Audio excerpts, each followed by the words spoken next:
is.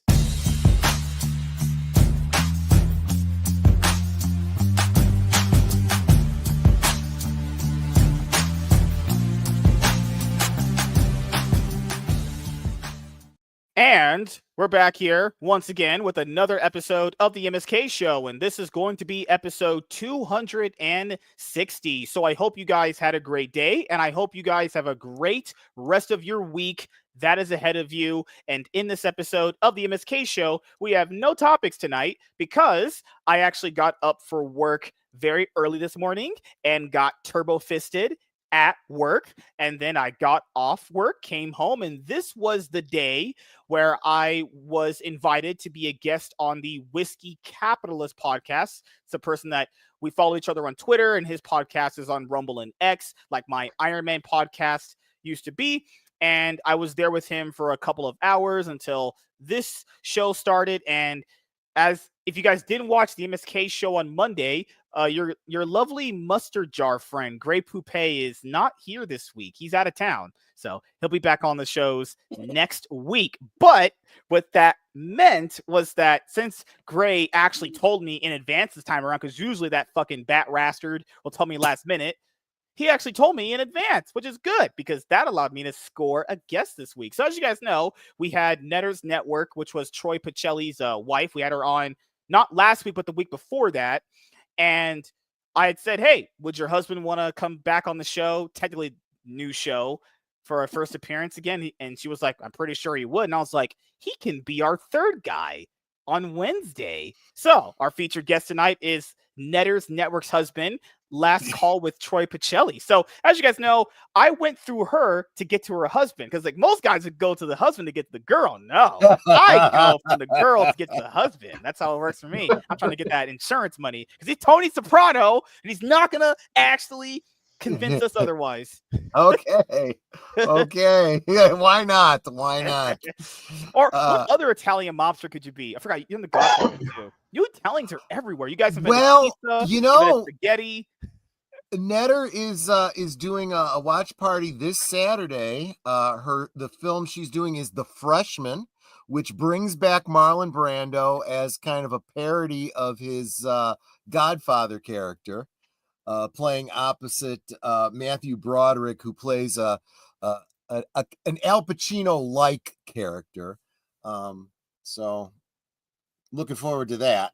But I love The Godfather. I'm a big Godfather fan. But then again, was on Doomcock a couple weeks back. We were talking about The Untouchables, right? De Niro as Al Capone, and I still got to upload that video. That weekend, I went to Queen of Heaven Cemetery and visited the grave of Al Capone. So got to put up a video of that. Hell yeah. So we'll do our intros and then we'll get to know Last Call with Troy Pacelli. He's going to be talking about, by the fire, me and the boys, we were doing the thing the one night. And oh, God, I can't wait. Forget about it. So, Lunchbox Warren, how's your week, man? Things going pretty good? It's been wonderful. Just been digging through a bunch of trash to find stuff to resell at an estate sale this week. And yeah, it was a hoarder's wet dream of just rusted fishing gear and fun garbage to shift through. So. But the sale's tomorrow, so we'll be moving on to the next house after this weekend. But yeah, aside from that, though, everything's going great. Hell yeah. It was great to see a Comics Gate burning to the ground. It's always good to see that. That shit is hilarious. Dude, there is so much to talk about with that too. Like, I'm really interested for tomorrow. That we have to wait till Friday for that because I know Troy's not really into that kind of thing. He's not in the cool kids club. He's in the movie club. Which is like, why? I'm not in the cool guys club, so why did you invite me? Oh wait, maybe that says something about the show. That's true. Keep in mind, you ever watch those movies where like the dudes are at the poker table? I mean, they're trying to do their fucking little tells to get the better hand to play. Oh, yeah. Are you playing checkers or are you playing chess? I was playing backgammon, whatever. More of a go fish person myself. Like, it was crazy if we had a movie. You have all any the cool- nines? Yeah, like if we had a movie, we're not even playing poker. I'm over here playing Uno. I'm cool with just doing that, you know. So, last call with Pacelli. How was your week, Yeah. man? Doing pretty It's good. been busy because I decided to try to make this YouTube thing full time. So I work for this real ass Italian guy. He's a taskmaster.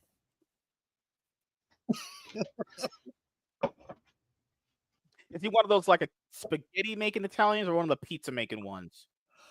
I don't usually make pizza because I don't have a brick oven, and you know, honestly, you gotta have one of those brick ovens so that you can get it real hot.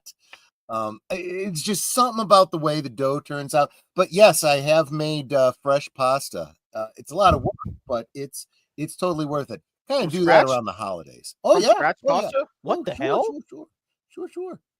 Damn. You know, Good lord. yeah, So yeah. instead of your Everything's wife, better when you make it from scratch. Everything. so instead of your Absolutely. wife doing the dinner, doing like the making you the meal, you're just like, I'm doing the meals. Well, yeah, absolutely. I think I'm pretty good at it. Well, I mean, she likes it, so yeah, exactly. I'm just saying, it's like a dynamic that you don't see every often. So essentially, you're saying you're Gordon Ramsay. That's what you're saying, essentially. Maybe not as foul mouthed. Well, I don't know. After I've had a couple drinks, I get pretty foul mouthed. So Do you remember the maybe. Chicken Gate episode in like Hell's Kitchen? Oh, that was so fucking funny. Where the person like let out raw chicken, and he said, Oh no, I didn't know about that. there was oh my goodness, I should send you guys the clip. That was the funniest thing ever. Like, oh gosh. so just like with your wife, for people Yeah. that have never heard of you, don't know you, now they will after they watch this show, whether they're watching it live or on the replay. So how was your life growing up, actually? Because you're in Chicago, actually. I am in the Chicagoland area. Yeah, I don't live Okay. in Chicago proper anymore. No. Oh, goodness gracious. Too many We blacks eventually there. Well, no, it's not even that. I don't mind so much. It's the politicians. I just Oh, yeah. Yeah. The governor of Chicago is literally garbage. Actually trash. He's a moron. He's Oh, a yeah. moron. But then the gal before him was a moron too. So it's just you just swap out one D for another. And that either stands for Democrat or Dick, however you want to look at it. But Yeah. Dumbass. Yeah, dumbass. Yeah, exactly. I live close to Portland, Oregon, and Portland used to be a beautiful, fun city, and now it is a shithole that I don't ever want to go down to if I don't have to. Well, it's like I was telling some people, I'm completely off topic from talking about myself, but Netter and I used to visit on a fairly regular basis. We'd fly out to Washington State. For a festival that they had out there in the Snoqualmie area, those famous falls. Yeah. And beautiful country, the mountains, the trees, but yeah, complete wackadoos. Nice place to visit, wouldn't want to live there, kind of thing. Washington has a like a conservative hard candy shell with a really gooey progressive center right around Seattle, Olympia, everywhere. So it's like you go out there and you got rednecks, loggers, fishermen, gun fanatics, and then you go to the city and it's like the homeless, LGBTQ men and women's bathroom, all that stuff is just hardcore in Seattle. Like Seattle is just like in Portland are racing to become the shittiest city. They might actually. What is the difference between Portland and Seattle? There might actually be no difference at this point. Seattle has more fish because they're right next to the ocean. Crap. That's about it. So we can throw the liberals into the ocean with the sharks. Essentially, allegedly in Minecraft. And I'll tell you, growing up, I always considered myself, pretty conservative. But now I think the terms liberal and conservative don't mean what they used to. I think the Overton window has moved so far to the left that people that used to be, I don't give an F, we're dead in the middle, I don't care about politics, are now considered to be far right by, the lefties. Mm-hmm. Like Kennedy would be a conservative if he was alive today. Yeah. Because looking back, retroactively, I see him as what they call a traditional liberal, right? Yeah, But yeah. that term liberal doesn't mean what it used to, you know. I mean, he's actually the one who said, and I don't know the exact quote, so I'm going to paraphrase. He said something about paradoxically cutting taxes generally results in increased tax revenue.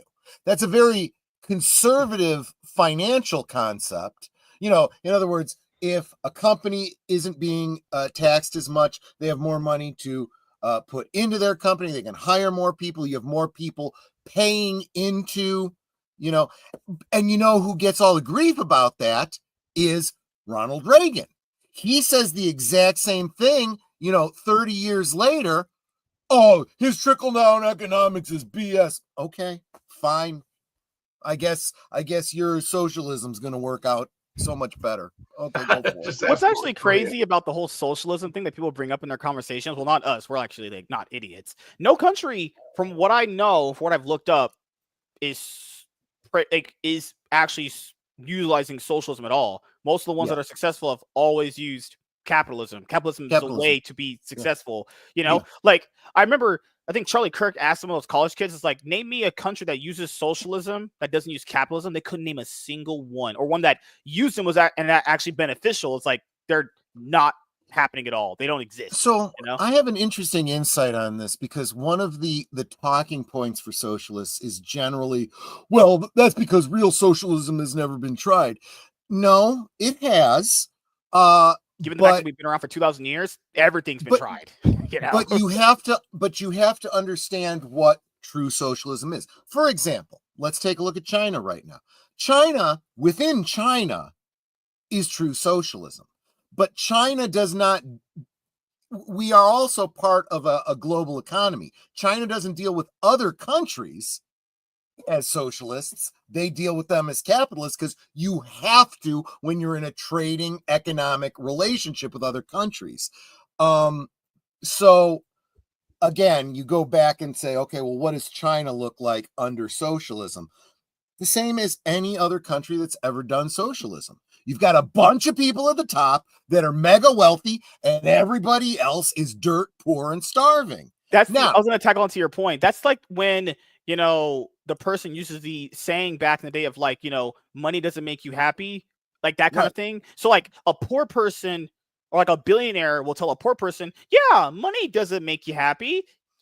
I'll keep all the money. You go have no money. That's the same thing, right? You'll have like people that are like socialists that are filthy rich telling people, hey, you should probably be this way too. They just don't want you to get ahead like they got. It's the easiest way of destroying people.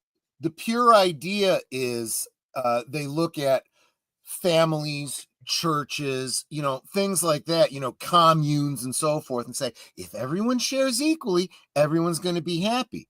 Yes, the big term there, if, because the way it actually ends up working out is with your brother, your sister, your mother, your father, of course you're going to share with them. You're going to take care of them. You're going to maybe even give them more because you actually care about them. When it's Joe Nobody, you don't give a crap about. It's like, hey, I've been doing a lot of hard work. I think I deserve more than he does. And then the problems start. But, then look. Oh, go ahead. Yeah. Oh, I was just going to say, socialism, on paper, it sounds amazing, like utopian. But the problem is human nature and greed are the way we humans will always, we put ourselves in a hierarchy system. We always tribe up. Human greed alone socialism will never work unless humans fundamentally change. Like if we were an ant colony, socialism would work great. But it's you add in human nature, add in human just humans, and it doesn't work. The reason why capitalism works, well, regulated capitalism, unchecked capitalism doesn't work, but regulated capitalism, the reason why that works so well is because it plays to our human nature. It plays to greed, our nature to conserve things, to hoard supplies. It drives humans to do better on the promise of getting more. And so, that's why capitalism works out great for most societies. If you get unchecked capitalism, though, then you kind of get what we have going on now, where during the plague we had a massive transfer of wealth, and we have lots of problems right now in pay for people along those lines. But it's funny, you see in some European countries, they'll go full socialism until it almost bankrupts them, and then they switch to capitalism, rebuild all their coffers, and then they go back to socialism again. It's usually, vote in a conservative, bring everything back to normal, and then they vote in a liberal, and that liberal drives it back down into the ground. The other thing, doing the same thing and expect different results. Yeah. Like so, we were just talking about this on the Whiskey Capitalist podcast that I was a part of. So that idea, because back in the day, like progressives, as I call them progressives more than Democrats. I don't think they're Democrats. I think they're just crazy activist progressive people. What I think they mean by utopia was what you guys had said. But the problem with their line of thinking that I've come to realize after all these many years of living, being rich and good looking and successful and get all the ladies and all that stuff, right? Pretty sure you guys all believe me on those points, right? Is the fact that if you apply any logical thinking to it, it falls apart, because it's just kind of what you guys said. To have that mindset work, that means everybody would have to be in agreement that this is the only way to succeed. So, like, if Troy becomes a billionaire, then I'm expecting, like, okay, he's going to probably give me like $1 million, and then I'll be as rich as him. Then I get that $1 million and I become a millionaire. Then I give Warren $1 million. He becomes a millionaire. And then when you start to apply that logic to it, you go, wait a minute, wait. That's not how real life functions. Yes, because their mindset is in theory versus reality. It's a thing in League of Legends that we always say, or like basketball too. Like people have like theories about how they want to play the game, like playing football, basketball, any game, right? And whenever you play a card game, or you're playing D&D, any game, you always have things that you think of in your head. You're like, okay, let me try these out and see if they work. Then you try them out, you see they work or they don't work, because the concept of trial and error. The problem there is that their ideas are predicated on not actually understanding how basic human nature is, right? Most average people do not care if one person is getting ahead of them if they don't know that person exists. So like we'll use like New York subways, for example. There was a kid that lost his mom on a New York subway. Luckily he did end up finding his mom a couple hours later on, but there were people that saw that kid crying for his mom and did nothing, because that's how cold-hearted the average person really is. They'll see a homeless person on the street, walk completely past them, not caring if they ate or did anything. Homeless person probably did it themselves, but that's a different conversation for another day, right? But it goes to show you that the average person is not as like compassionate as they think. That's why they always talk about empathy, because they think that people are just deep down super empathetic. They're not, though. Like the average person couldn't care less if you died right now.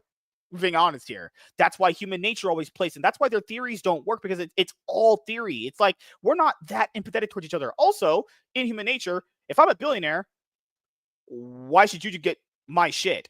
Yeah, I worked for all that. In what way do you deserve my own money? For? Yeah, exactly. That's why their mindset doesn't work. It's like, how are you going to convince someone that rich to give you money for free, and you haven't worked as hard as they did to get where they're at, but you want their money? Like that. Yeah. That's why their theories never work. And I understand what they're saying. I get it. It sounds cool in an actual perfect world. We could all be billionaires, but that doesn't create competition, though. Using that line of thinking. You also have and going back to what Warren was saying, you have these you have these politicians or whatever that are very liberal and push for tax the rich. What are you? No, not me. You people, tax you people, not me. Then you got Bernie Sanders. Who needs all of that? Well, how many houses do you own? Yes, I have 3 houses, because I've got one where I live and I've got one in Washington, because guess what? I am a senator. Oh yeah, that's right. You're one of those elite, no kings, but we sure have an aristocracy, right? That's how. But he would criticize Trump for the same thing. So a lot of people don't actually understand about business. I'm pretty sure you guys do, because you're older. Mm-hmm. Like billionaires, if they open their wallets right now, you aren't going to see cash. A decent amount, you won't see cash. What you will see, a bunch of cards. Now, I'm just thinking business. This is just how it works. I'm not saying I agree with it. This is how it works. Billionaires pay a good amount of a good amount of the taxes here in America. They pay about 50%, 60%, something like that. A ballpark, right? 50, 60%, right? So when people are talking about fair share amongst billionaires, they're already paying most of the taxes. Yeah, We can't, like when they say tax the rich, it's like, well, they're already getting taxed enough. And they put all of that money, they reinvest it back into their businesses. Most of them invest in charities. That's why charity investment has gone up year after year after year, because they put money in charity so they get less tax. That's why they hire more workers, so they can use that money and give it to you. That's chump change for them, so they can get taxed on it. That's not going to be as much as taxable as money that they just had in their bank. Right. People don't understand. That's why there's a thing called liquid assets. They pay themselves after everything else is paid for, and even that money gets reinvested in different places. They'll go build another business so they can get taxed cheaper. Well, because technically you get taxed cheaper owning a business than having all that money yourself, which makes sense, right? It's perfect sense, right? There's so many loopholes they know, but how to, not pay enough money. But keep in mind, that's why they hire cheap labor, I because can they're getting explain it taxed. to you. Yeah, go ahead. I absolutely can. So first off, the talking point is that that Donald Trump didn't pay, a single cent in income tax last year. Yeah, I remember that one. Yep. Yeah, that's right. How much did he pay in capital gains tax? And how much did you pay in capital gains tax? Do you even know what capital gains tax is? They don't even know what a fair share is. Well, yeah, that's exactly right. That's the other thing. He doesn't pay his fair share because he didn't pay any income tax. Yeah, but he's paying all kinds of different taxes, because he owns all those properties, all those businesses. That money is making money. So that is what he is paying taxes. We use this Trump Hotel. I was at the Trump Hotel last year for the meetup. It was just fun. We were hanging out with someone there. That hotel, well, those workers get health care, guys. I wonder how much money it costs to give someone health care. That's why a lot of businesses don't do it, because it costs a lot of money. It's just one of these things where when someone says pay their fair share, it's like, no, technically we would be paying the fair share. Like if all of us paid up, we can't pay the fair share of what a billionaire pays. We would go bankrupt. We would be on the streets. That's not, and keep in mind, how's that fair to them paying for everyone's taxes? That's not fair either. The concept of fair share is just so stupid. I hate that. There is a problem, though. And, I'm not talking about mom and pops, but let's take Walmart, for example. Yeah. Walmart makes billions and billions of dollars. At one point, Walmart was like on one of the top 10 highest grossing businesses in the world. And they don't give their employees health care. They pay them very horribly. Their product, the way they run their business is essentially it's funneling as much cash to the upper end as possible, and the lower end suffers pretty immensely, as well as destroying all sorts of local businesses around there. But that's here and there, because it could be argued Walmart does that by size, so it's not really that it's unfair. It's just kind of how the world works. But if you are a Bezos, Amazon, if you are a Walmart, and you're making billions and billions of dollars, and your employees can barely afford to live, then that's a problem. That's corruption. Like they don't need to be taxed more, but you need to be it used to be back in the day. But it's also a double-edged sword too, because they are creating a lot of jobs too. Because billionaires creating the jobs and that extra money they don't want to get taxed. Well, right? Like right now they're not, though. Like every business you talk to is understaffed.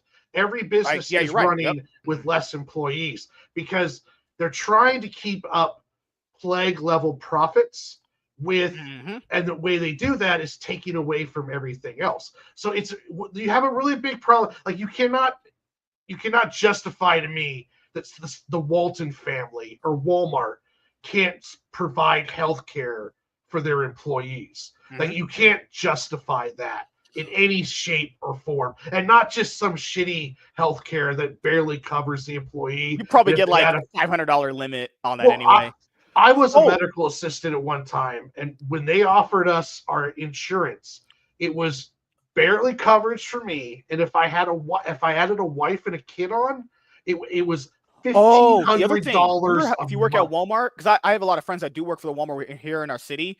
Keep in mind, I don't know if you guys had it. Did you guys get the card where if you are an employee, you get to have a discount? So you get like a 50% discount on your entire bill or whatever, things off in the store. When I was working at Walmart, it wasn't 50. It was 50. It was 10. It was 10. Yeah, I heard Yeah. it's gone up. So I guess their logic is, hey, if I give you this card and it basically if you have like a $200 bill and I ship off 20% for you, they probably think that's paying you back. But no, I understand where you're coming from. And that's what the other point I was going to bring up, which is like, why do people think these billionaires hire illegal people? It might not even be the fact that they even like them, but the thing that they do like about them is that they're undocumented, so you can pay them under the table, and that doesn't mean any paperwork for taxes. That's why they're mostly on. They're not. You can actually pay them even less than what a Walmart worker pays right now.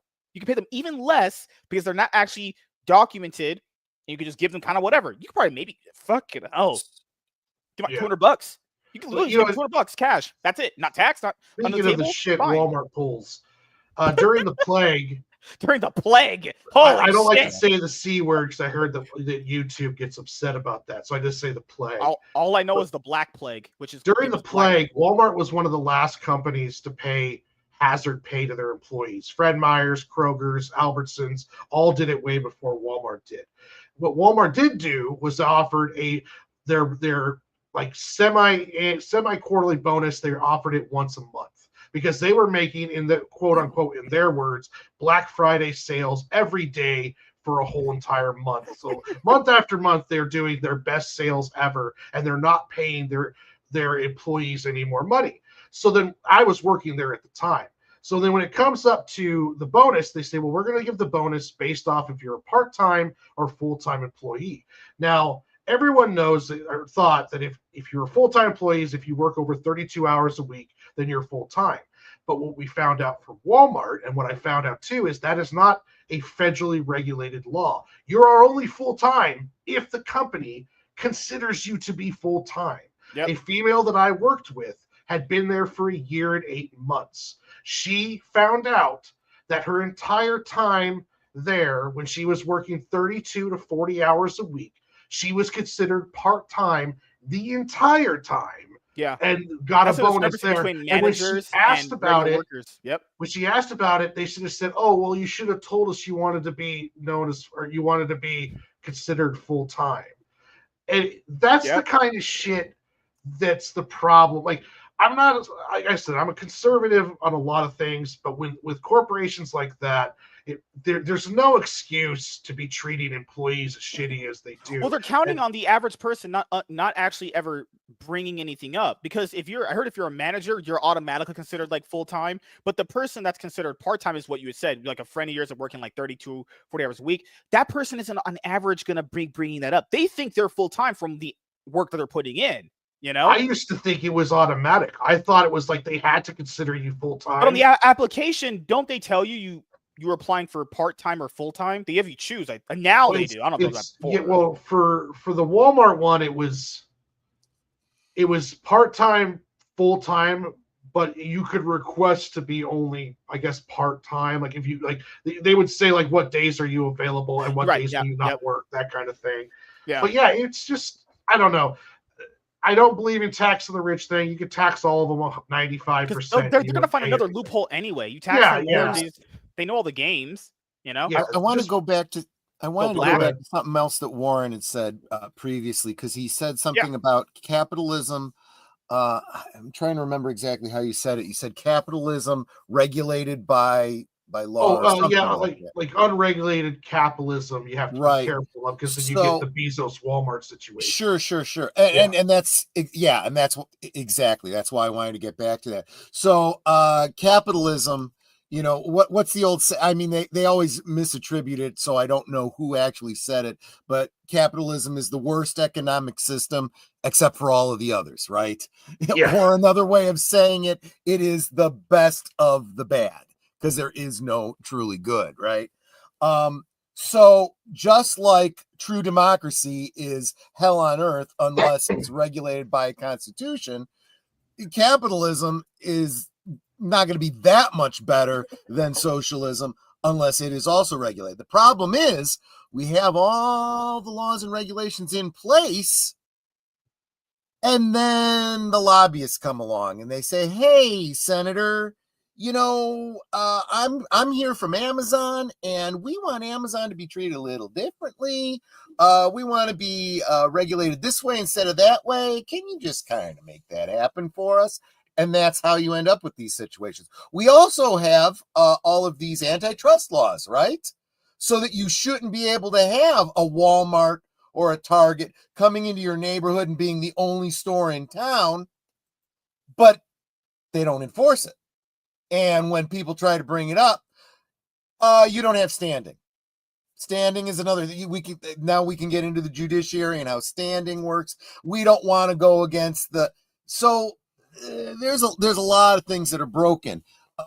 There are laws that, if enforced, would fix a lot of these problems. I will just point out, for example, at random, immigration law. You suddenly start enforcing it, and suddenly, oh my gosh, all those problems you said no one could ever take care of start taking care of themselves. The thing that Warren brought up with treating people a certain way, well, certain industries like hotel and farming, well, they thrive off illegal labor. They literally do. I mean, Trump had to address that just like last week. Now, if they're as you said, if they were enforcing the immigration law and you weren't an illegal immigrant, you'd have to get some American. You tied it right back to what we were exactly talking about. So if you enforce those laws and you say no, because remember what all of these, and let's face it, every single one of them is lefty Democrats. They're coming out and saying the exact same thing they said leading up to the Civil War. Who's going to pick the cotton? Who's going to pick the crops? Who's going to do all this stuff? She gave the game away. She gave it away. It is still, it's not who will pick our crops. There are sound bites of a whole lot of people saying that. Yeah. And it's like, you know what? You just want there to be slavery. You're okay with slavery. You want to go back to slavery. You just want a different group of people to be slaves. That's all it is. And then the problem becomes, yeah, you're right. Nobody wants to work those jobs for less than minimum wage. We are supposed to have this idea that everyone's going to be treated equally, right? That everyone's going to receive a minimum wage. I'm not saying that minimum wage is supposed to be a living wage, whatever that is. I'm not saying it should be some astronomical amount, but it should be a minimum that everyone should get. But no, you want to undercut that and well, you're off the books. I'm paying you cash, so I'm going to give you a whole lot less. You don't have to pay taxes on it, so it works out even. Oh, and I'm also going to need you to work 80 hours a week. But you work 80 hours a week and you make all that extra money. And that's what they're doing, but that's what our labor laws are supposed to prevent. So yes, people don't want to do those jobs because they're not real jobs. They're slave labor. No one wants to be a slave. Literally slave labor. Like we're talking about picking crops in a field. Yeah. Yes. Yeah, of course. Well, I'll tell you, you give me minimum wage and health care and a 40-hour day work week with all the appropriate time off and breaks. I'll take that job, damn it. Yeah, at least then I'll be active. What's up, buddy? How you doing, man? Hope you're having a good day, dude. He says it's a legitimate question. Are you fine, man? I know you're not fucking with us.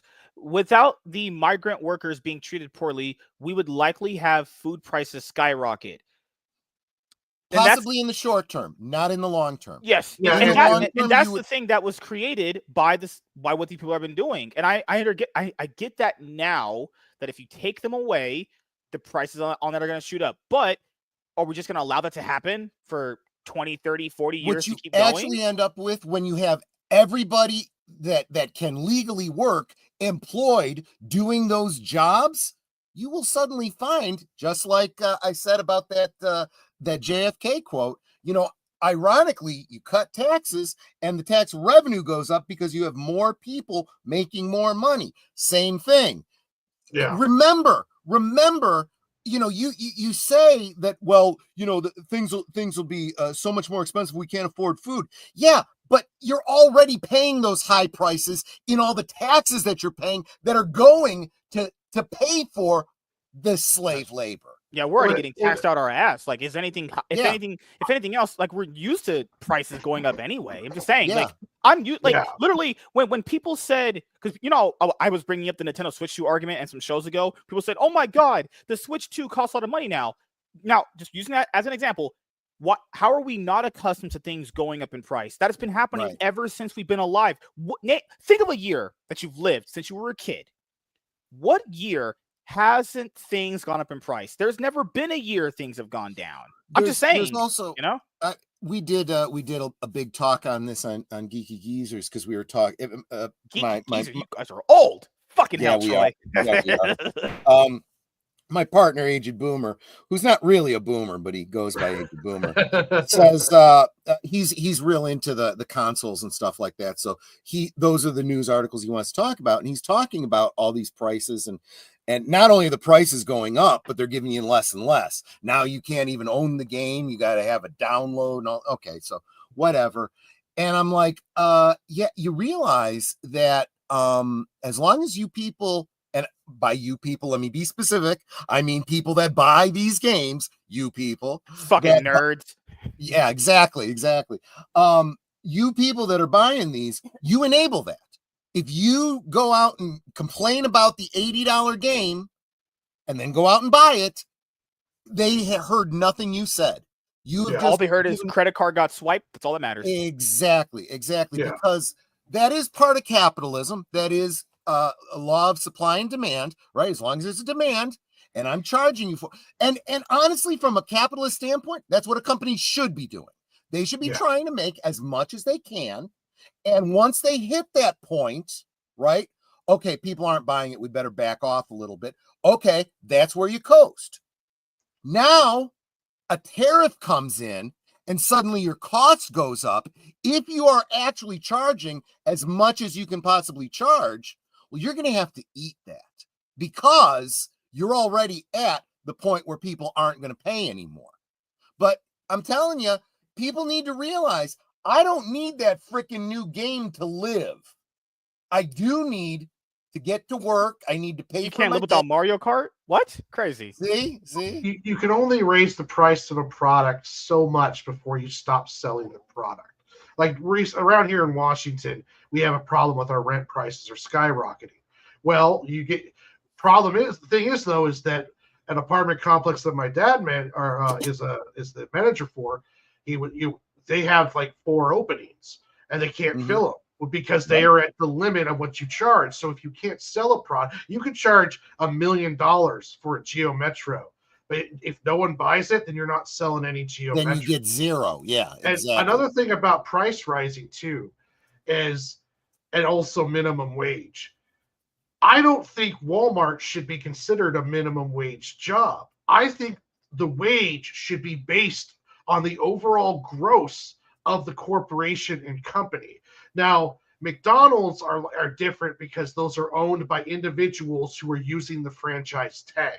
So then, sure, that could be considered a minimum wage job. But if you work for a multi-billion-dollar corporation, then there is no such thing as a minimum wage job. I think a Walmart employee should be paid based upon that. And as for the prices going up, you're paying $1,000 for an iPhone that's made with slave labor trying to kill themselves by jumping off the roofs in China. What you should be asking yourself is, if you're going to outsource this to make this thing so cheap, cobalt mined by slaves in the Congo, lithium mined by slaves in other countries as well. You can even use the argument of the electric battery in the electric car. Here's what I'm saying is that what is the profit and how much are they inflating that price? So if they make that iPhone in America, then it doesn't change. It's $1,000. That just means they're going to stop making $800 off that $1,000 phone.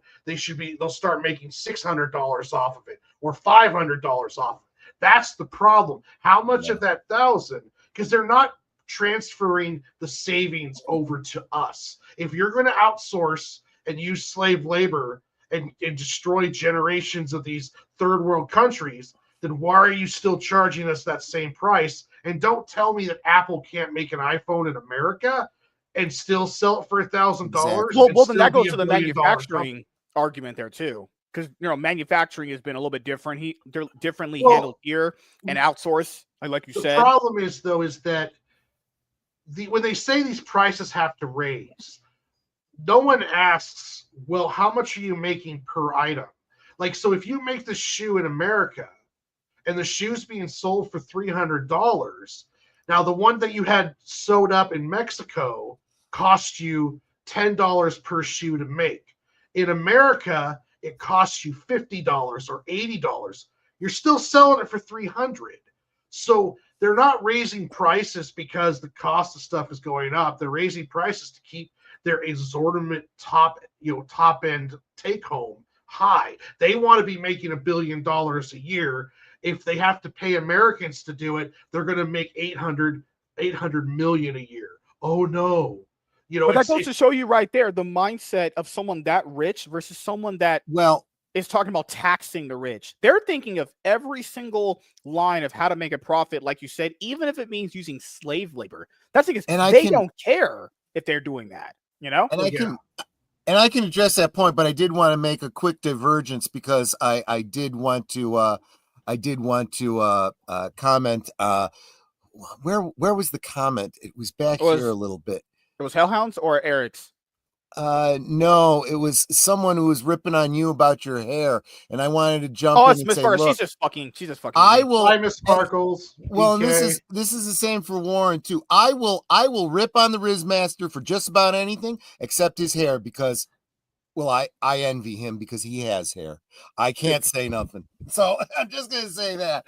But you could be Bane, man. You could be secretly a fucking Batman villain. Hell yeah. There you go. You kind of look like a chia pet, though. I mean, just saying. I prefer being a Super Saiyan. All right. At least let me be cool. Yeah, exactly. But the whole thing about, and I saw someone say we should do away with the minimum wage and so forth. Look, you wouldn't even need a minimum wage if, again, all things were equal and all the companies had to abide by the same business laws, right? Because then I could go into Walmart, I can go into Target, I could go into the mom and pop shop, I could go anywhere and, go for an interview, try them out and say, you know what? I could get more money across the street and better hour, whatever, buy and go there. And then the companies that actually want to keep good people will say, we maybe got to pay a little bit more. Otherwise we got jamokes working here. And let's face it, service is a premium too. People will pay more for your product if they're getting good service. That's, again, the whole supply and demand thing. But again, that's only true if everyone is, playing by the same rules, which they aren't. No.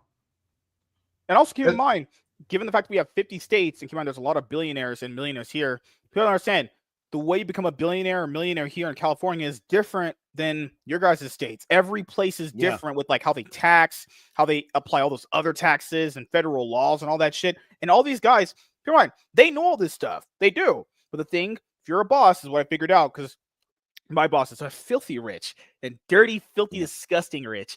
He told me this one time. I was like, how did you get so rich? I told him, how to become like you? He was like, well, you got to delegate things to people if you pay them enough.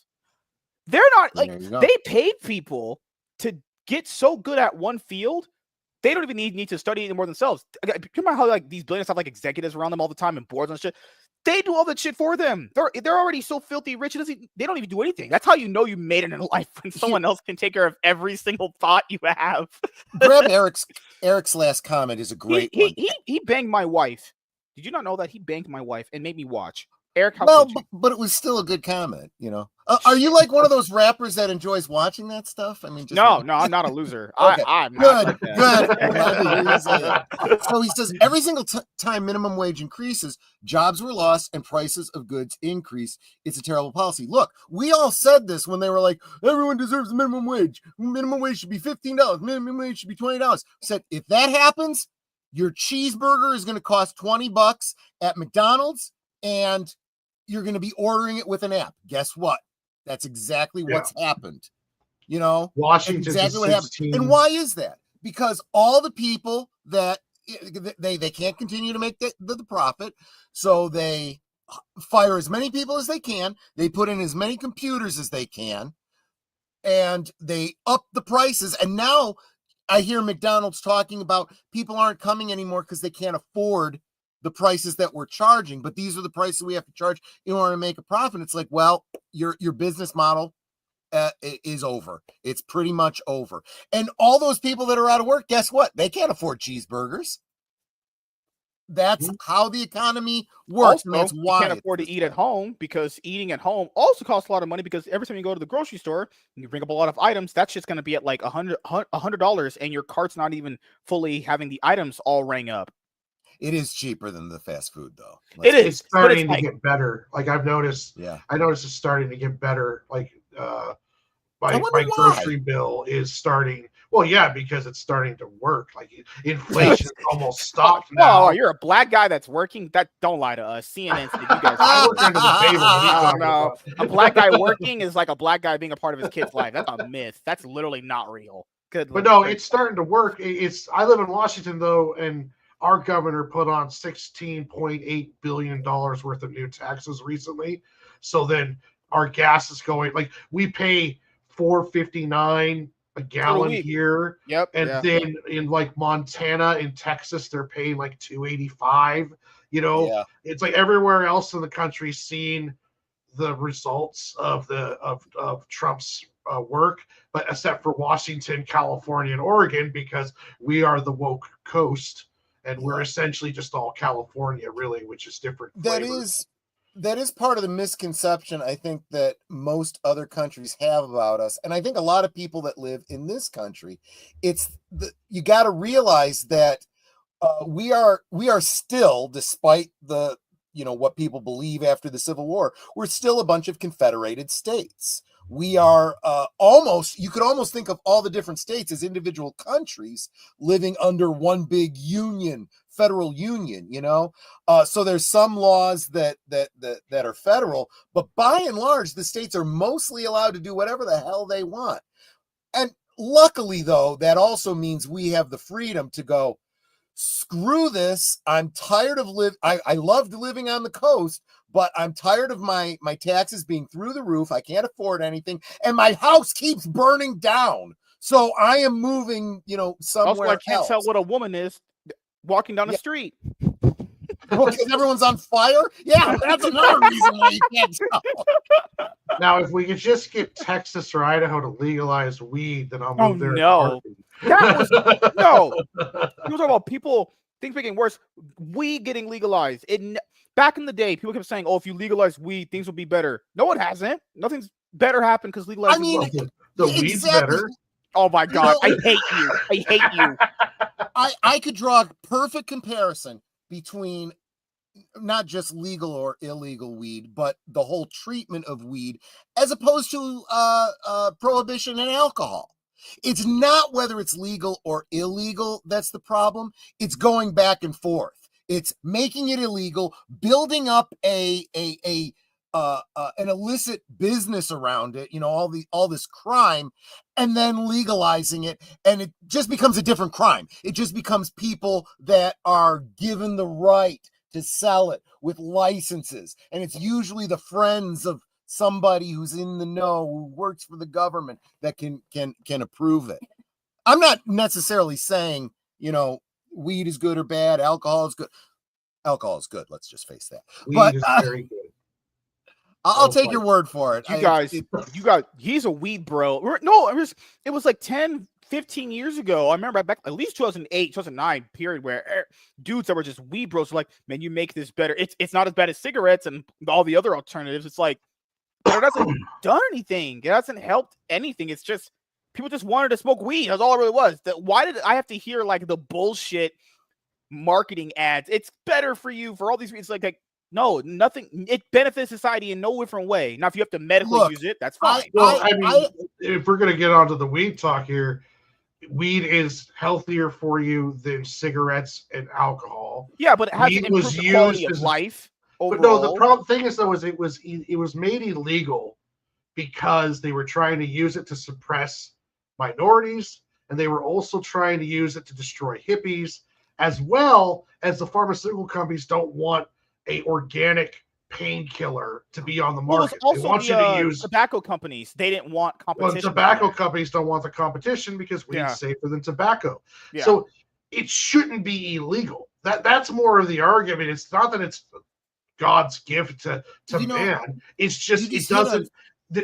Alcohol and cigarettes are worse. Why is that legal? And then why is this being demonized? Because so it's here's bullshit. here's where the libertarian anarchist in me comes out. I agree with you 100%. What I am not ever going to do weed. You can say anything you want about it. I just don't choose to do it. I do drink alcohol. It's part of my brand. I probably don't drink it near as much as That's I the imply Italian that I genetics in do. you. That's the Italian. Yeah, in you. there's that. I don't smoke. I don't smoke. But none of these things do I think should be taken off the market, or am I going to think badly of someone who chooses to use them? I have other vices, right? You know, but it's all about regulation, and I would say illicit regulation. I don't care if it's alcohol during Prohibition, leading to organized crime, or people that pay off politicians to get a license to be able to dispense marijuana, or I'm going to say it too, prescription drugs. If I have a medicine that I want to get, I should, and my doctor says to me, you need to take, here's the prescription. You need this. I should be able to go and get it over the counter.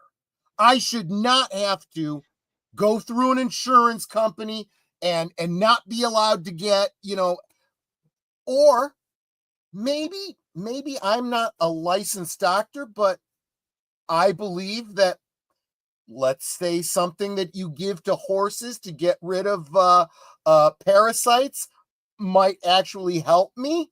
I should have the right horse Viagra. You want horse Viagra, is what you just said, right? Not Viagra. That's the good shit right there. If you're taking horse like Viagra, your dick's probably like 10 inches long. Holy shit. Fuck weed.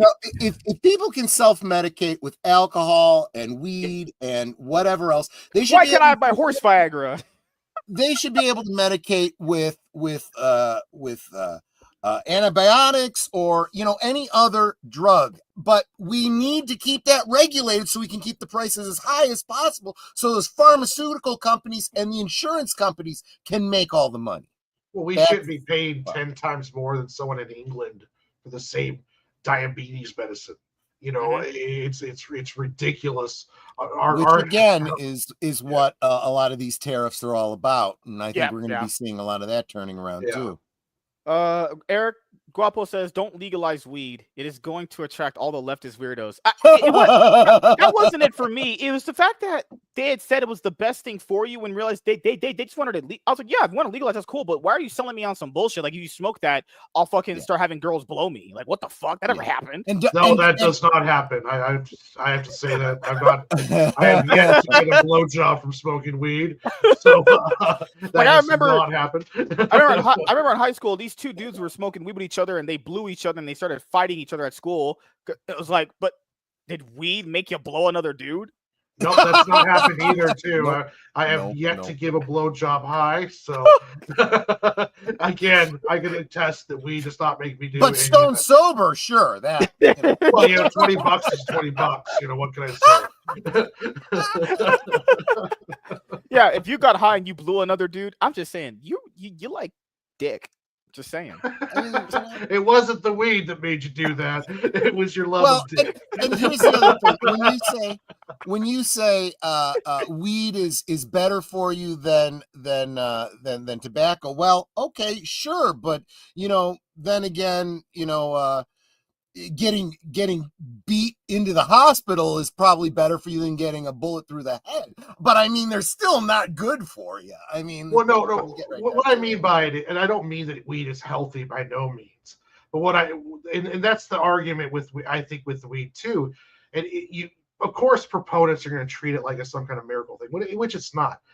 The point that I was making is that there are legal substances, like weed shouldn't be a stage 1 drug, which means it has no health benefits at all. It shouldn't be in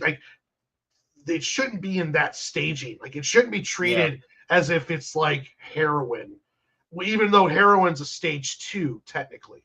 So my point is that it's been demonized, and there's no reason why the government shouldn't be allowing businesses and people to smoke it and making the same kind of tax revenue off of it that they make off of cigarettes and alcohol. And every state I that's agree. legalized weed has been making millions and millions of dollars off of the tax revenue off of it, just like they do with cigarettes and alcohol. So my point is, it's not that it's healthy. It's just I agree. healthier than beer and Yeah. cigarettes. If you take 3 people, one smokes every cigarette every day, one drinks every day, and one smokes a shit ton of weed every day, the alcoholic and the cigarette smoker are going to die way before. What do you pot think about smoker. vaping then? Well, vaping you have to be careful of because it could cause what is it? It could cause Popcorn lung. Yeah, popcorn lung. You got to be real careful. The people who do those big, huge vape clouds, I see and that. they're constantly doing that, they run risk of getting popcorn lung. You could still get problems from weed because weed's rolled up in tobacco type wraps at times. Now, weeds you can ingest through like a gummy to get the THC. I was just gonna say that you do have different options for consuming weed, but I'm telling you, anything you inhale into your lungs, probably not a good idea because of all the systems in your body. Your lungs are not real good at healing. Once damage is done, it's almost impossible to heal. That's always been the big problem. So if you're going to be doing something, maybe find a way not to breathe it in. Just saying. I agree. Yeah. And I Warren didn't want to step on your bit. I knew you were leading up to something there. And then Warren said the only way he can talk to us is literally unless he gets high. That's the only way getting he can ever high interact does with us. make hanging out with you easier. God. He has to intoxicate himself. Fucking hell. Vaping can be worse. Anything people smoke will have residue built up in the lungs, eventually that's what I was causing getting bronchitis, eczema, and lastly, emphysema. Emphysema. Yeah. Warren bringing the talent MSK. Gray. That's a lie. See, if Gray was here right now, I'd roast that man, but he's scared. He ran between his tail between his leg, hanging out with his wife. He's like the happy wife, happy life. No, that makes you a fucking cuck. Damn, Gray. Oh, hi, Gray. How you doing, man? How's your day, We dude? miss you, Gray. Well, I do. We don't. Love you. See you Monday on the show, 7 p.m. I don't know, PST. guys. I wouldn't have gotten married if I didn't like hanging around with this person. Just saying.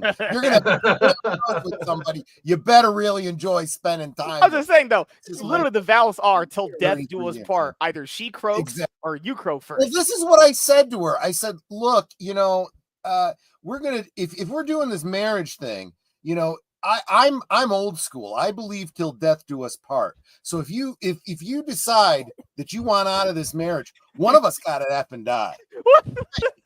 Just saying. It costs too much to get divorced, so that ain't on the table. Exactly right. And come on, I can't fuck myself unless I beat off. What I was just gonna say. Yes, you can. It's like, what else are women for besides sex? Their personality. Didn't we establish if you do weed, you can blow? Well, maybe you get limber enough to blow yourself. No, that is also not true. That's too bad. A rib trying that. Oh God, good Lord! But yes, if you're high, do not try blowing yourself. That's just. Or do, because the jokes on the internet when you have to go to the hospital will be worth it for the rest of us. I used to know a lady who used to work she works at a psych ward, or dudes would come into the hospital putting their dicks and stuff. Dude would put their dicks in like water hoses for like frat parties or whatever. I could shove my dick in a hose, or one would try stuffing them in cans. I don't want to hear those stories. You were disgusting. Dude, damn, the things people they are put weird into themselves. I think the implications of putting your dick through a can. Oh, goodness gracious. Hopefully you weren't hard. That would be painful. So yeah, no, but Gray, can't wait to see him next week, and he'll tell me all about his vacation when he left me for his wife. He needed a vacation from you. It wasn't that he was going to spend time with his wife. He needed a vacation from you. What if he's literally in his house right now? watching a stream. He's like, Nicely oh, done. it's so nice to have a night off. Oh, so good. Thank God for this Pacelli guy. Let him deal with this crap tonight. God, like Hellhound says, I tried blowing myself with a Baldo on, but then I put my kids in. Are you Nick Rekieta? What the hell? That's what Nick Rekieta would do. Or oh my God, holy fucking shit! All right, we're all degenerates tonight, but that is just how it works. Like this is what I always say. It's like what I think Troy had said earlier. If something is not as bad as these other ones, then why are these allowed to be legal? Then that's where I kind of like go like, okay, what's the because issue here? It's not about protecting people and it's not about your health. It is about making money and the cronyism of who gets those licenses to sell the stuff. That's all it is. Lobbyists. It's lobbyists too. Like the paper industry doesn't want hemp because hemp is a good paper and building supply there. So the timber industry doesn't want that. This pharmaceutical industry doesn't want weed because of or mushrooms because either one of those could affect their people using their drugs. Exactly. There's multiple stuff in there. The whole Reefer Madness film, which I recommend everyone watch because it is the funniest piece of propaganda ever created. It was all made to demonize the stuff, not because of the health deals, because if it was based upon health, then cigarettes and alcohol would be illegal. And they tried to make alcohol illegal, and it created one of the greatest periods for cinema of all time was during the so it's like there's a lot of, it created a whole underground black market business from it. Well, so if you wanted legalize, then how would you feel about porn though? You wouldn't want porn banned, would you? What, porn banned? Yeah, so people have saying like honestly, if you want to look at if we were going to ban everything that was bad, well, one, half the shit they put in our food wouldn't be allowed. But then say you can make an argument of the damages that porn and overwatching porn can cause on the psyche of a male or female, and then possibly have a legitimate reason for banning it. But the problem is every time you ban something, you have to be careful that you don't inflame black markets. Like prostitution is another example. If prostitution is legal, well then there you have a whole entire sex trade that the Russian mafia runs up and down I-5 that's going to be ruined because why am I going to go to some hotel where Chris Hansen might pop around the corner when I can go just down to Madame Roselle's house and do the deed. So there's a lot of stuff that legalization can actually, I think, help. Like the legalizing of pot hasn't caused people to go insane. It hasn't led to any deaths because you can't overdose it. That's another thing too, is you can't overdose on THC. Because then that's where like the arguments of banning stuff comes into place, because it also, you would have to have the different argument that kind of correlates and ties into it, which is like, are people capable of handling certain things like that, and what is considered too much? But is the thing existing the problem, or are you just going overboard the problem? That's the thing too. What's the psychological damages to social media for children? I was just going to say, Eric just brought it up. He said social media should be banned. And look, you just said marijuana hasn't made people go insane. More people have gone insane because of social media. There's a good argument to be made on a lot of this stuff, whether or not. But you could also argue on the fact that for social media, a lot of people have become more informed with it too. So this thing is, I think there's always a cause and effect to everything too. Like there is a bad, there also is a good too. What it comes down to is, are we going to consider ourselves the land of the free or not? Do we have the freedoms that the Bill of Rights say we do or not? So you're talking about pornography. That argument has already been fought all the way up to Supreme Court based on the First Amendment. Remember that? Yep. You can regulate it to protect children because the age limit, it has to be, you have to consume it if you're 18 years old. But if you're an adult, and you have the right to choose, express yourself, put yourself on the internet these days, run an OF, whatever. Like I think age limits are appropriate for them because at that point, when you're an adult, if you make those choices, You're an adult. Oh, with a wait, much you're more saying informed that the decision. children can't make these kinds of life decisions for themselves? Really? Well, that's the thing is, I think in fucking hell, what was it? One I of the know where states is you're gonna going. regulate. Yeah, exactly. I'm just pointing out. Like, I know there was gonna be one of the states here that they're gonna ban social media or have internet access locked for kids under the age of 16. See, that's the thing. Yeah. I don't have a problem with these things existing, but I do think the element of regulations on them being like age restrictors. But then again, let's factor this in. Even though there's age restrictors on these things, people still find access to them. How many kids do you know when they're like 14 drink? Doesn't matter if it's Well, they all carry 21. computers around in their pockets with the cell phones. And Yeah. And this was there's eventually the genie's out of the bottle. You can't put it back in. And there's also unless you're calling me a genie. Well, yeah.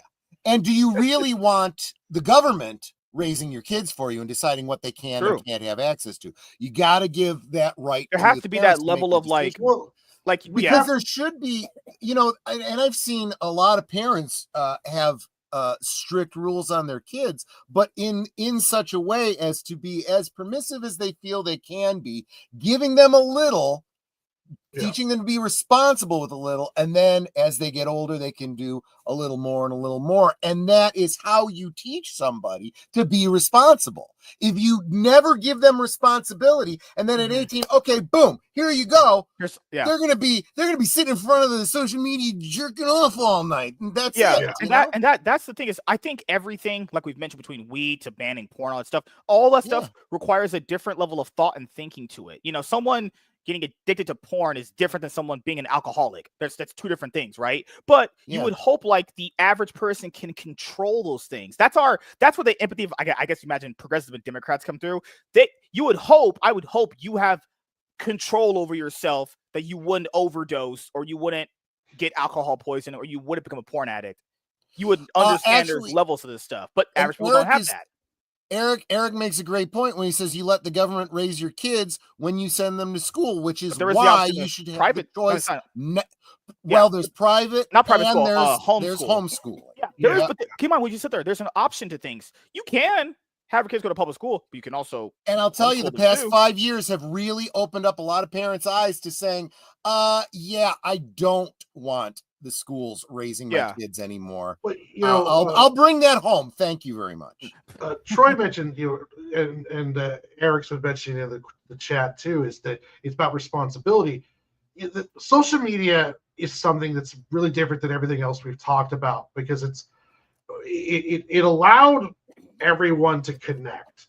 And what that meant was is if you had one village idiot, now that village idiot can talk to all of the other village idiots. Now that all those village idiots have a community online, and now they build strength in that tribe, and it's really showed how people tribe up. But the thing about it is, though, is that we as people need to take the responsibility and learn how to adjust and live with it. Parents should be the ones keeping their kids off the internet, not the government. Like my brother doesn't allow either one of his sons to have social media. So the one's about to return 16 has never had a Facebook. He can, and as far as my brother's concerned, you can have a Facebook when you turn 18, Instagram, Snap, all that stuff. Makes sense. You turn to 18, you can have that. And he's perfectly fine. He has lots of friends. He has no problems in school. It's up to the parents. It's up to us to self-regulate ourselves. And it's also up to us to show that responsibility, because social media is a great thing, allowing many people to connect. But the ugly side of it is the stuff that you see with the monetization of drama, when you see these small groups having these large, vicious voices during the whole cancel culture era, which is finally dying. We will pull out of this as humans, adjust to social media, but it's going to take self-responsibility. We got to kind of police ourselves and kind of break off of it. I take a break once a year from all social media. Like, I'll take a month off of everything. I just don't. You want to be a month away from me? I don't go to Twitter. Well, I haven't done He it said he since I wants to met leave you you. for a month. They just Great casually threw that in Poupée was there. glad to get 1 week off from you. So Yeah, god damn. Like, Well, and Gray hey, is right. MSK is part of the ugly side of the internet. I'm just pointing out. You see, I'm someone where, okay, this is just generally my thing. I would, and I know it's not technically the way it looks based off of all the negative stories about certain things, but how many people do you know that do consume all of this stuff, but they look like they're pretty well put together people? Because I think people highlight all the negatives that come with it, but there's plenty of people that aren't mentally deranged or super alcoholics or any of that stuff. They that know how to is consume enough of it and be fine. yeah, You know, that is the other thing. Kind of that's where like the internet plays into the part that you guys are bringing up. I think the internet highlights only more negative and Yeah. positive stuff. That's exactly. where the issue comes in. Warren Because was then absolutely right. yeah, because then at that point, that warps your this is reality. honestly, I think this is the danger that I think some of our politicians are getting into too. Mhm. The ones that want to have a good faith attempt at representing their constituents Mhm. look at social media, and all they're hearing is this very boisterous minority, and they Mhm. think they are the majority, and that is not the case. Mhm. And like Warren was saying, I think that is starting to come around. I think for a lot of years there with the cancel culture, a lot of people were just, you know what, it's not worth it. I'll lose my job if I let anyone know what my Mhm. political leanings are or any of that kind of stuff. So I'm just going to shut up. And then it seems like, boom, we had an election and suddenly everyone said, you know what, screw it. Obviously, it's very clear that the majority of people voted for this person. He won the popular vote and the electoral vote. I am not going to be quiet anymore. And suddenly, all the companies start to realize, oh, you don't want us telling you to buy these rainbow colored clothes where your kids can tuck their junk. Oh, okay. Maybe we'll kind of cool it on some of that Good stuff. lord.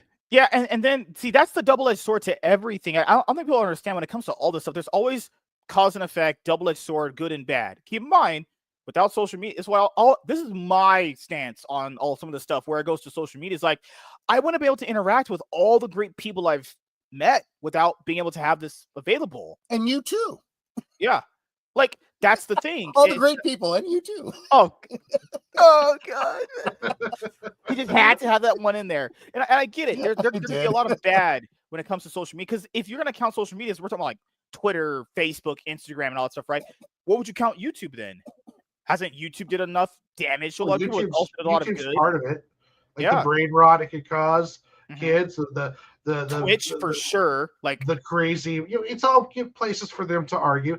Like when you go on, like for indie comics, you go onto the Twitter and it's like a battlefield where everyone is against everyone. Then I go to a Comic-Con up in North Washington, and I'm sitting next to multiple people of different persuasions, all having different political views, and we all get along because we're all face to face, because we're all, in a community type kind of little deal business wise. And when you have that anonymity of the internet, half the people talk, or 99% of the people talking crap on Twitter would not say that in real life because they would get hit in the face. And that's what it's kind of created, like this area for these people who usually have a meekness about them to be able to go in there and have that thrill of telling someone horrible things, knowing that that person will never find them, never see them, never be around them. And people act a lot differently when they get around each other. So you have a lot of problems with Facebook and Twitter with how the algorithms essentially love clicks. Like if your post gets interactions, the algorithm pushes your post. it's a The thing called downside of dopamine, this is right? nothing gets more interaction than drama. If I come up there and say right-handed artists are better than left-handed artists, Or you and a say, bunch of people blow up on yeah, me, that drama helps push my site, pushes my post, and people get to see that. So these algorithms just trying to push interaction are actually creating these massive drama farms, and now you can make money off of drama. If I do a stream on YouTube that says that is MSK is an idiot and I don't like it. Whoa! And then I go on for an hour beefing about how much I don't like MSK, and then all of a sudden I go from 13 subscribers to 120 because I just caused this drama stream, and I'm also doing it on Twitter. And then MSK makes a video about me. Oh, I hate Lunchbox Warren and his perfect hair. And then he gets a bunch of views, and then I go with a video back. This and I'm guy's like, giving me like backhanded insults while complimenting himself in his own actual mind. Crazy, like that. I think what you're talking I'm about. feeling intimidated as the bald guy here, though. So I'm just. It's like that thing that I think it was an episode of South Park that talked about it quite good, where it's like the whole dopamine hits. You hit that one post, you get like 5 people. You're like, okay, let me do another post. So you get 10 people that like even when it's negative, even when, oh no, I got to rage against this guy because he came back and he said I have to rage against Warren. Good Lord. Well, the other thing that I think needs to be thrown into this is we have a thinking problem. We really do. Back in my day when I went to school, they taught us, we didn't know it at the time, but we've come to call it critical thinking, where you would evaluate your sources, you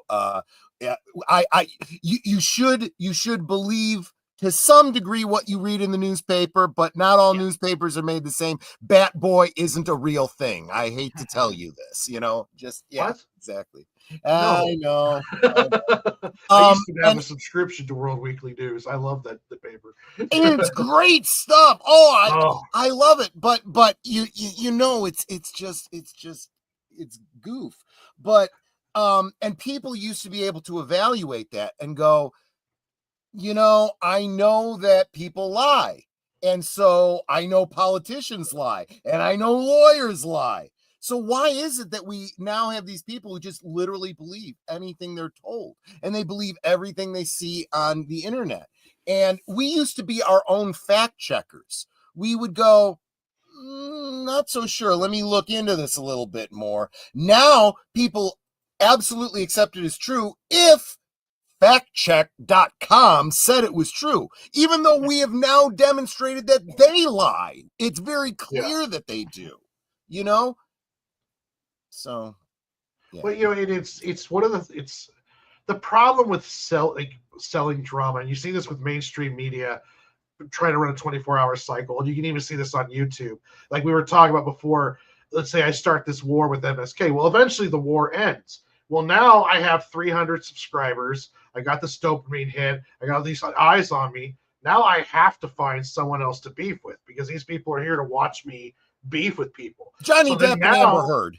Yeah, so now I start picking fights that don't even make sense to people, but I'm just so passionate about it because I need more material. And you see in pineapple on pizza. Look at CNN. Like CNN ran essentially pineapple should not be on pizza. Let's be honest here. That's trash. Pineapple on pizzas are great. Fuck off. But like CNN ran. Can I weigh in on this as the Italian guy here, real quick? Yeah. Everyone assumes that I'm going to take the, no pineapple, and ordinarily I would. It is anathema from the point of view of an Italian American and the concept of pizza. However, I do have a story. I was when I was a much younger, much more fit guy.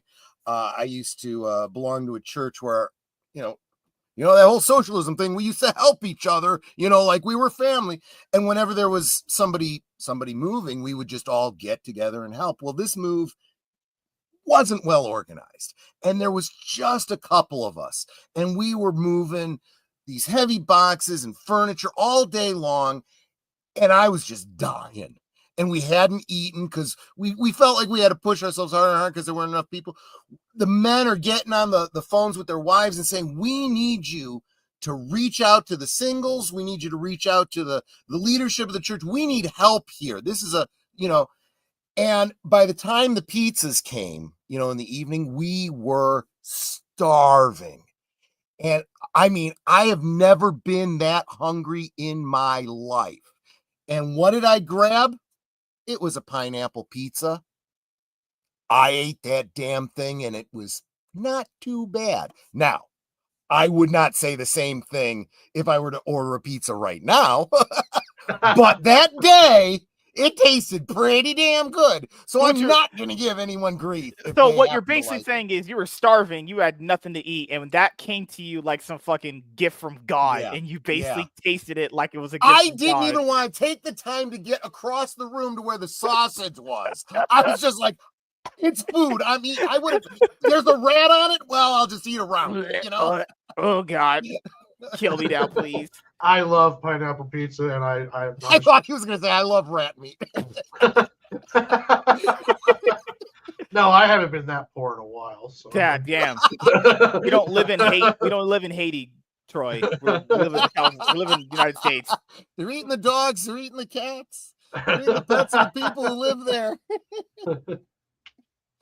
That was always been on social media too much. That thing where Trump was like, "Eat the cat." Oh, I thought it was hilarious. Oh, God, I love that someone made a song out of it within like the first 20 minutes he said that guy is brilliant. He is brilliant. I mean, he takes like samples from his pets that do these sounds like they're talking. You hear cats do that all the time, and it's so funny. He's so good. Do you remember who that guy is? Oh yeah. Sometimes I'm alone. Sometimes I'm not. Sometimes I'm alone. Hello. It's a cat. It's just a cat. Well, he helps by putting the words along. That sounds pineapple and jalapenos, pepperoni pizza. Hell yeah. See, this thing is waffles or pancakes is what people really get the debate over. I think waffles are better, in my opinion. That's just me. They have little cups in them built into them to hold syrup. That's amazing. That is a good point. It goes off. They also wrap around a piece of chicken really good too. That's true. And if you eat out, that's the name of it. I can eat out a waffle better than I can eat out a pancake. Sometimes I'm alone. You can what? I can eat out a waffle better than I can eat out a pancake. Okay. My tongue game on a waffle is insane. I can make that thing. Or if you're from Haiti, you're eating out of pussy, right? Aren't you more of a strudel fan? No, you're eating out of dirt. Aren't you more of a strudel fan? Pardon me? Oh, you mean toaster strudel? The little white thing? I remember that. I was making a gay joke. Don't. Oh my God! I was making a food joke. What? Oh my God, Eric! 90s rock, WWE. Oh God, man! Never mind. Holy I will. And when it comes to and waffles okay, pancakes okay. I'm a French toast kind of guy myself. Fancy. French toast is very good. I know. Do you want me to make you some French toast when we're done? Whoa, she's the wife. She makes you food. What the heck? It's not that thing's what? It's like the reverse roles here. She's gonna beat me up, isn't she? Probably. It's like that moment in the fucking comedy movie. You're way too far away for her to beat you. It's like that moment in the comedy movie where the dude's like, "Wait a minute, I think I fucked up." Great baker. That is true. Netter feels that I'm a better cook. She thinks she's a better baker. That may be true just because I don't bake that much anymore. It depends on what we're making. Like I make a hella great grilled cheese. She does make a really good grilled cheese. Oh my gosh, she does. Good Lord. She my really wife does. makes a very good nothing because she doesn't exist. But to the extent that I make a good grilled cheese, it's because she taught me. She taught me some really, really great techniques. Thought MSK was more of a chicken sauce. That's nope. Gray, I'm not gay, despite you always thinking I'm gay. I'm a heterosexual human being that likes to eat out vaginas or vaginas, as they call them these days, or women birthing areas. They call them birthing people now. Like that. I think walk up to a pregnant baby shooter.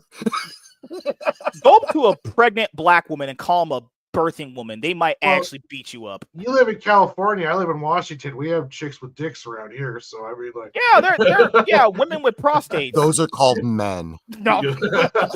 How dare you? How dare you? Don't say. Man, not man. Wait. Tell me that women don't have prostates. What? Exactly right. I dated a girl with a beautiful Adam's apple. I used to love that. Hey, you used to watch it bob up and down when you. Oh, never mind. Oh God, that's some head bobbing. That's not. Women don't have you head bob like that. Oh, I mean, I've had sex with a lot of women. They do a lot of things to me. Sure. Yeah, and here we are ripping on marijuana and social media for driving us crazy. How about, relationships? Oh my goodness. There's a part of The Oh, View. This is how you know you're watching Brain Rot. I don't know if I should even pull this up because The View is literally full of retards. There's literally Yes, they there's are. one good-looking chick, and she is their literal conservative. It's the girl that sits Conservative.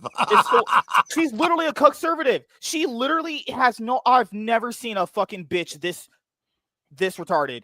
I'm like, they used to have stronger conservatives on there, but they got tired of that, so now they have the now they They have were that like- one. Now they have that one conservative. What's her name? Aaliyah, the only hot looking one, because that's the only conservative one that looks hot. Funny enough, right? She's literally their conservative. She's literally trash. Actually, remove her. Remember when they lost the election? No, remember when they lost the election? The View had said, "We're losing a lot of our viewers. We're gonna bring on new women." They brought the shit. They brought the same people on. They bring all the time. Right. I hate just life. talking about The View. I feel dumber. Did you see? See, that's just it. I don't watch The View itself. I watch the clips when people see do this one? stuff. Did you see the one that they did with Schwarzenegger? I did. I watched. Schwarzenegger. Yeah, That was and then actually pretty good. the part where that Sunny stupid bitch, like where I she loves Sunny D's hot cock in her mouth, fucking whorebag. She was like, but illegal immigrants do less crime than citizens born here. Okay. There are statistics that are proven and are true, and I use them a lot in our conversation because I do feel like statistics are good because it has because you have to be able to reinforce your beliefs with some statistical backing. But when people say this thing of like, well, immigrants do less crime, guys, how will we even know that? They're undocumented. How do we know they're not doing? We more don't even crime? know how many. We there don't are, what know. they're doing, whatever. Yeah, it's one of the most disingenuous. Yeah, and they're not charged. Like it's one of the most disingenuous statistics ever. This goes back to the thinking problem that I was talking about, and using the example that Warren brought up. If someone says, the vast majority of good artists are right-handed, most people are going to go, maybe, but we also know that like more than 75% of the population is right-handed. So you would expect that people that are critically thinking can realize that. This is why when you start talking about the preponderance of the population in prison are this demographic and that demographic. Well, nobody's saying it's a racial thing. Maybe it's an economic thing. Maybe it's something in the culture. Maybe we should start looking at those tap things. water. It's in the water, dude. Well, there is problems with that too, but I do think that RFK is addressing that too. So, well, it's you got to be careful about of essentially what they call it, clickbait type kind of opinion. Yeah, they used to be really big in the like the Hannity. Well, Rush Limbaugh was the king of it. Rachel Maddow, and also too, like people say tax the rich. Well, critical thinking person will like, well, no, it's much more complex than that. We have to do all sorts of corruption in our system, money going around here. You just can't tax billionaires. But they humans like easy catch lines in order to reinforce their ideals and be part of their tribe. So like they'll watch a Hannity or a Maddow to get your talking points. So when you go to work on Monday, that person who thinks the opposite of you, you have your machine gun talking points, and there's no complex, nuanced talks about anything. One of the reasons why our government just argues and doesn't get anything done, because all the puppet strings are pulled by the same 3 or 4 rich families, and it doesn't really matter if they're a Democrat or a Republican. This can't be a real. Politician, because they're all just puppets. This can't be real. And that's exactly why. No way this is real. No way a black lady said it's what? This can't be real. This is not real. I refuse to believe this is even a human possible opinion. This is what Alyssa's the only conservative here. It's the conservative. That's their fucking bitch bro that they just, I don't know, get their dildos out and just fuck her in the mouth and the ass because she just lets it happen every single time. Good Lord, she has no back. What is this? I have to hear this old fucking hag talk. Now I can only see the Predator after that joke. Yeah, right. How is she not a female Predator? We're not talking about PDFs. I'm talking about the movie villain, the Predator. Yeah, the Arnold Schwarzenegger, French. Yeah, over here. Yeah, get to the chopper. Get to the chopper. Put down the weapon. It And will it's- be and believed it's slow. you can get it. Let me put it down just a little bit. That was a little too loud. I can hear And it. it's slow. But let's just remember too, the Iranians literally throw gay people off of buildings. They don't. That's true. Even though Yes. she's a conservative, that's true. They actually really Yeah. do that. And they grape women a lot. And there's Yep. a lot of incest there too. So she's not lying about that. Well, I said the letter two things. And the children thing too. Troy's trying to get me in trouble. Just kidding. Don't adhere to basic human Listen, rights. here's the thing. We're Let's actually not are. do that. Let's not do. Look at this. This is why I can't stand this bitch. She's such a cock. What are you doing? What can she really do? She's the Bend one over, voice. something. Open her mouth or her ass.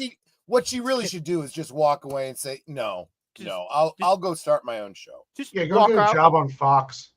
She should just walk Yeah. out, get on her knees, and marry me. But whatever, fuck it. You know, I can fix you, Alyssa. I think her name's Alyssa. Alyssa, I can fix you. I can do it. Why are you sitting next to this dirty, stinking ape Whoopi Goldberg and that retarded bitch Sunny? I don't even know what the other white lady. Because she's making more money than all three of us put together.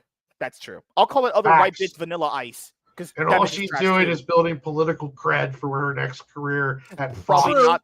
This is That also is probably true. not like the best freeze frame for Alyssa either. But whatever, it's okay. that, because if we start with that, we have been known in this country to tie gay folks to the car. Yeah, when was the last time that happened? What Yeah, the the difference world is logic? it's not- What the world logic is that? Hey, the difference this is it's not group of legal this here. group of people. It's legal to throw someone gay off a roof in Iran. It's not legal to do that to someone here. Yeah. Yeah. Hold on. Wait a minute. My whole brain just fucking fried. Here you go, guys, with the critical thinking again. Wait a minute. Wait a minute. My whole brain just. Alyssa said these people do this thing to gay people, but then Whoopi Goldberg says, "But wait a minute." There was this one time that I read about in a newspaper one time where this happened, and you know how much cognitive dissonance you have to be to even what? Hold on, I have. Oh, wait a minute. I'm sorry. That was a movie that I saw. Oh, sorry. Yeah, that was Yeah, Bros. yeah, I'm yeah. just kidding. Shit. The Iranian regime is Listen, 2 days. I'm sorry. Is nothing They used to compared to the just United keep States. hanging black people. So It is let's not even this Oh yeah, let's compare black people to Iranians. That's not racist at all, obviously. same. I couldn't step Oh no! during this. Wait! That's not what you mean to say. It is the.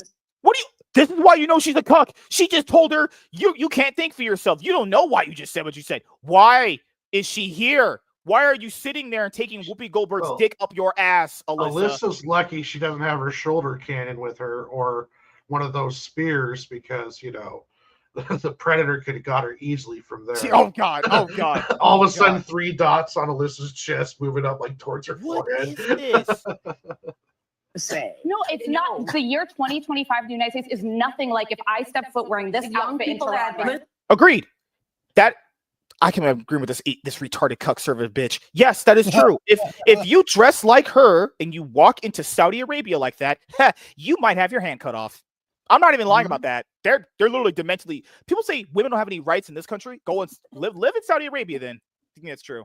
Go live over there. Well, I don't know about Saudi. It was Iran's really bad. Taliban. Some of them are kind of more new age. They're moving up there, but the more religiously run countries is the ones you really got to be careful of because, you know, like women have like half the rights as men, and it's just and women say they have no right property. here, which is crazy. That's actually women have every right that man has here. The only rights that are different is that we get drafted and women don't. So that's the only rights that women don't have is being forced to go fight war for a rich guy. So yeah, you guys don't you have it better than Iran. You know, just shut the stupid. This is like that bear fucking talk. Did you see that whole thing where a bunch of hippie lefty goofballs went out to Egypt and they were going to do the whole march to wherever in Gaza, to protest against whatever they think is going on over there. Yeah. And they got like rounded up at the Egyptian border, had their passports taken away. Yeah. And it's like, well, what you can't do this. Absolutely, I can't. This is not your country. Well, we can do this in America. Well, you should have stayed in America then. Well, yeah, like the gays for Gaza. It's like, you guys realize what would happen if you went to Gaza like, and you were going around like doing a gay parade, they would Look, kill you. I'll They go would even drag you and farther. beat you in the streets. I will go even farther. Everybody who's coming out on pro this side, pro that side, you got to fight against the evil oppressors. Fine. Go there, pick up a gun. Otherwise, shut the F up. Oh, do you want to add to your point? You know, people, we have an amendment. You can protest here. Go to Mexico with having their flag in your hands, burn it, and then take your car and drive around it as it's burning. Try that. See what So happens. You don't die in the next killed hour, allegedly in Minecraft, said by a guy named Lunchbox Warren on MSK show. Hey, I dated a Mexican woman before. They're actually mentally insane. So they can be very mean. They can be very. No, they're not. Just the ones that you attract. Oh my God! I'm sorry. What, they wear like around? Listen, No, I can't have my we're hair still showing. I can't watching wear a this? skirt. I can't have my arms Understood. out. I'm telling you, as a I literally said it was up to the Iranian people. Yes. It is up to them. and that's why I am saying that it is the same. Murdering someone for their difference is not good. Whoever does it. It's not good. Alyssa didn't say what? Are you retarded? What the fuck? Is she saying murder is bad? Yeah. Again, it's a difference of and if you do that here, you're gonna get yourself screwed because it's illegal and they're gonna track you down. There's a lot of people in this country in the past couple months that are realizing, oh crap, stuff we used to be able to get away with, we're going to jail and we're gonna do some serious time in the bang me in the backside prison. What are you, a Diddy jail cell? Well, no, like, okay, they take honor killings.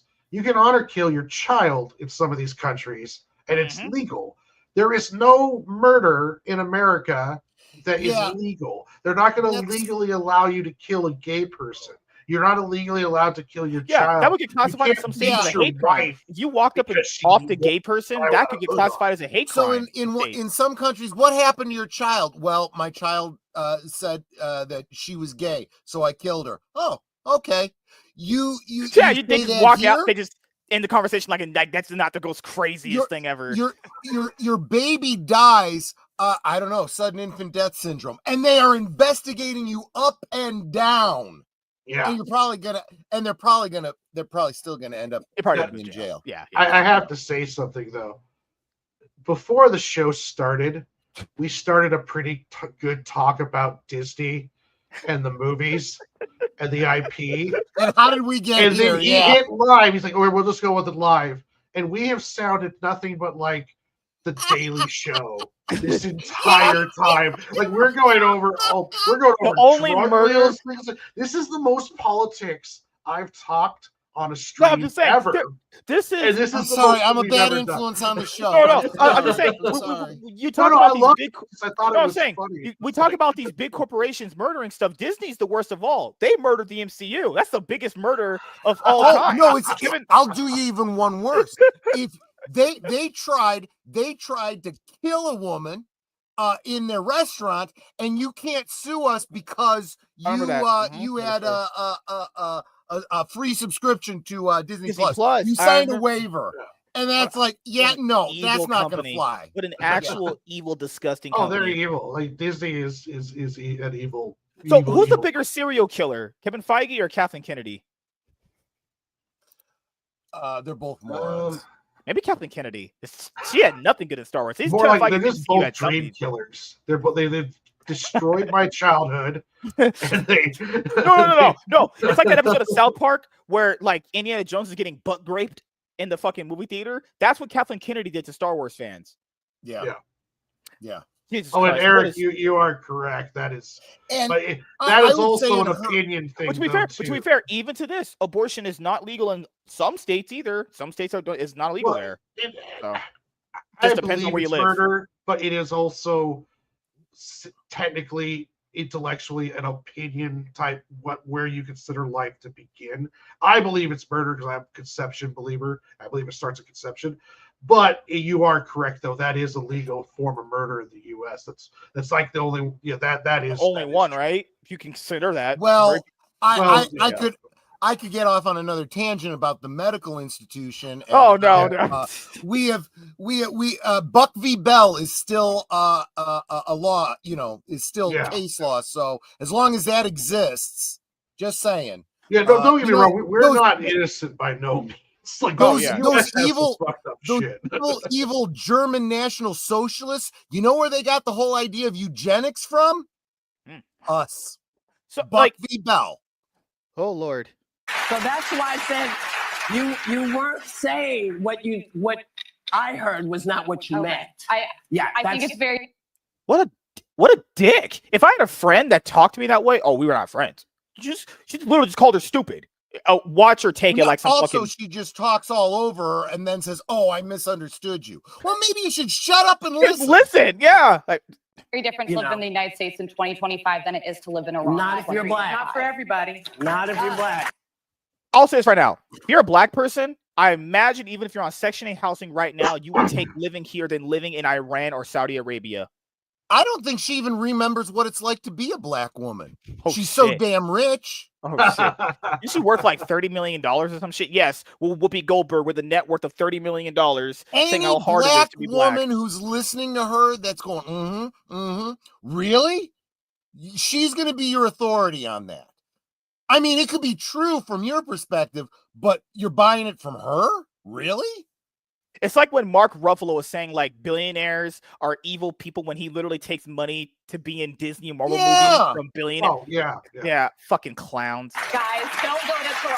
Do not anyone at the table should go to Listen, Tehran. let me tell you about being in this country. This is the greatest country Oh, if I get the systemic racism, oh fuck me in the ass. in the world. But yeah, I know that. And we all know that. But every day, Well, hold on. What did she say? She said it was the worst country you live in? Oh, Hold on, she said it was the greatest. Oh, thank God. If she said it was the worst. Yeah. Oh God. If she said worse, I was gonna just blow my whole computer up right now. I was gonna just Right? leave. I know that. And we all know that. But every day, we are worried. Do we have to be worried about our kids? Are our kids going to get shot because they're running through somebody's neighborhood? These I hate to tell you, but that's pretty much life. Whoopi, the black people that are getting killed doing that are trying to break into people's homes. There was a black kid Yeah. that tried to break into someone's house. That's a black kid, and there was a black lady that actually shot him because he broke into her home. If black people are getting You're killed, saying that for black doing woman crime, shot that black boy because he was black. That's what you're saying, right? maybe she couldn't see him because it was dark. Sorry, that's a bad joke. That's a bad joke. But I'm just saying, maybe if black people don't want to be killed, how about they don't do crime?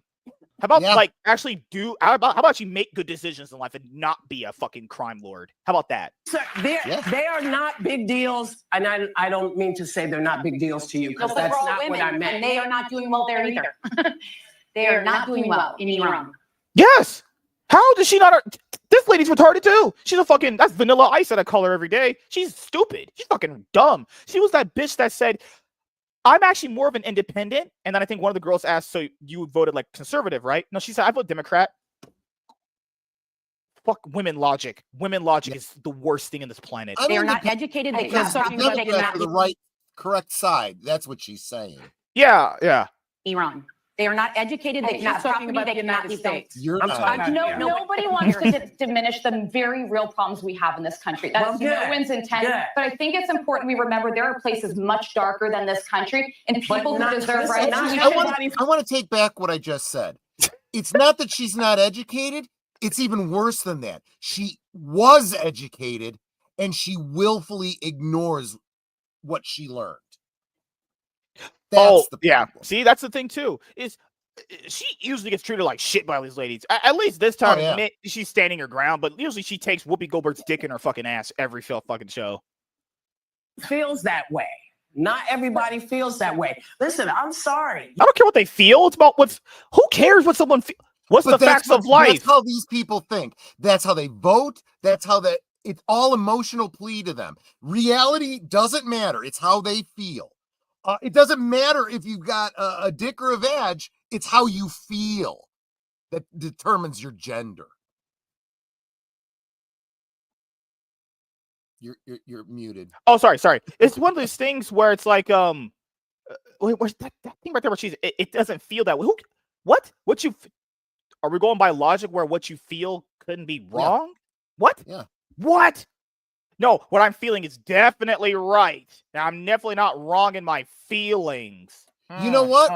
We're hurtling through space at thousands of miles a minute. It doesn't feel like that, but we are. You know, when you think about the fact that we got the vote in 1965, as okay. What the fuck is okay? You've had it literally for all of our lives. But you're just literally had it ever since we've basically been alive. What? Who cares? Yeah. Yeah, you got the right. Yeah, congrats. And it hasn't made things better. And guess what? The countries that you're talking about don't have the right to vote.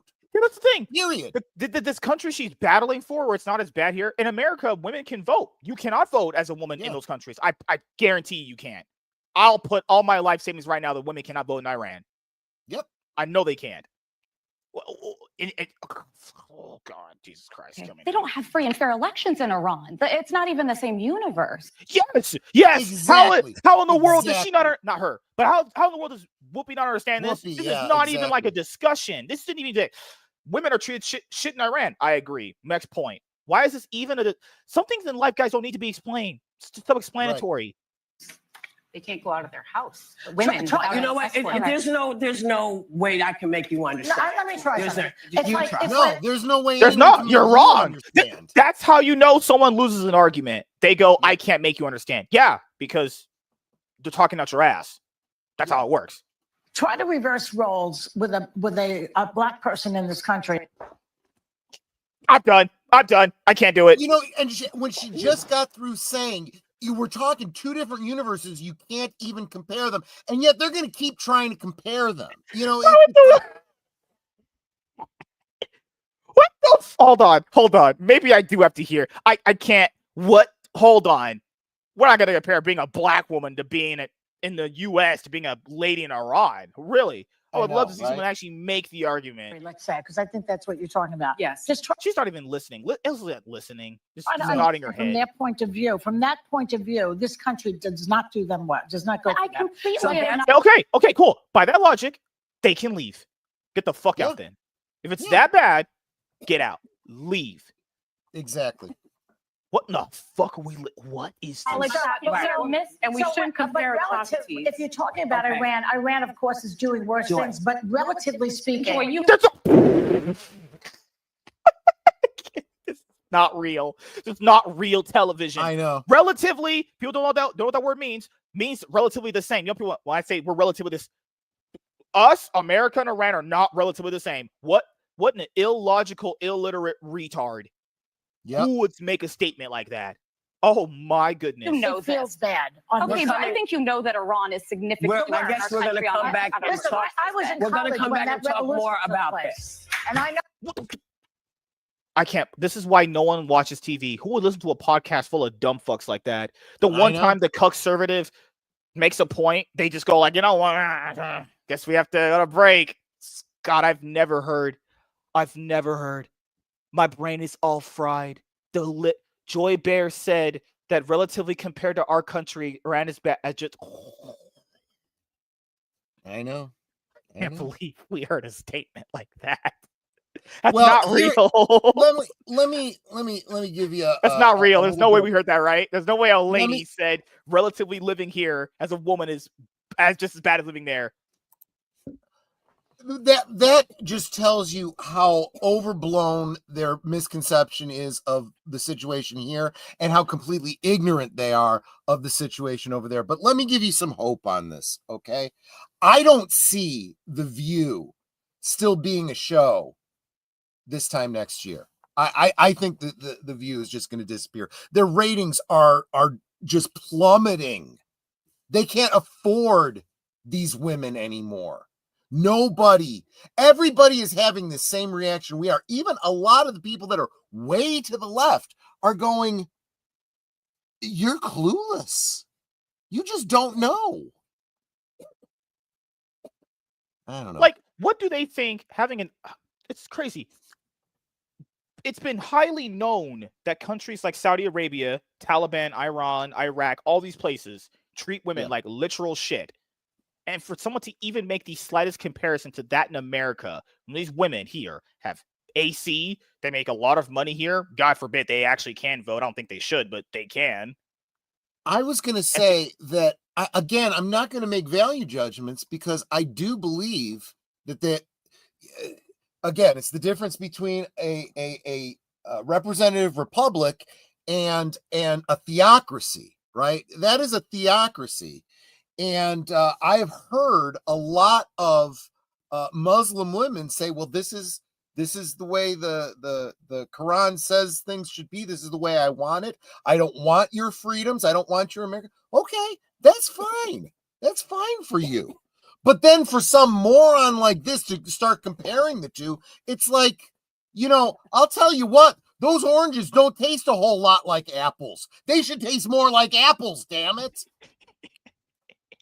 This is why people just don't. And all limes should be red, just like apples. I'm just pointing out, this is why no one takes women like that seriously. There's just no way. There's actually no way. I can't believe the things that I just heard. I might actually do a separate video about the dumb things I just heard in that. Like, there were statements in there. My brain, I think all the cells left. I don't think I have brain cells anymore. I think they're all fried. I think they're gone. Part of it, if you're going to specify women, I think we could do the same with men too. But if we're going to specify the women here, I think a big part of that is the whole feminist movement.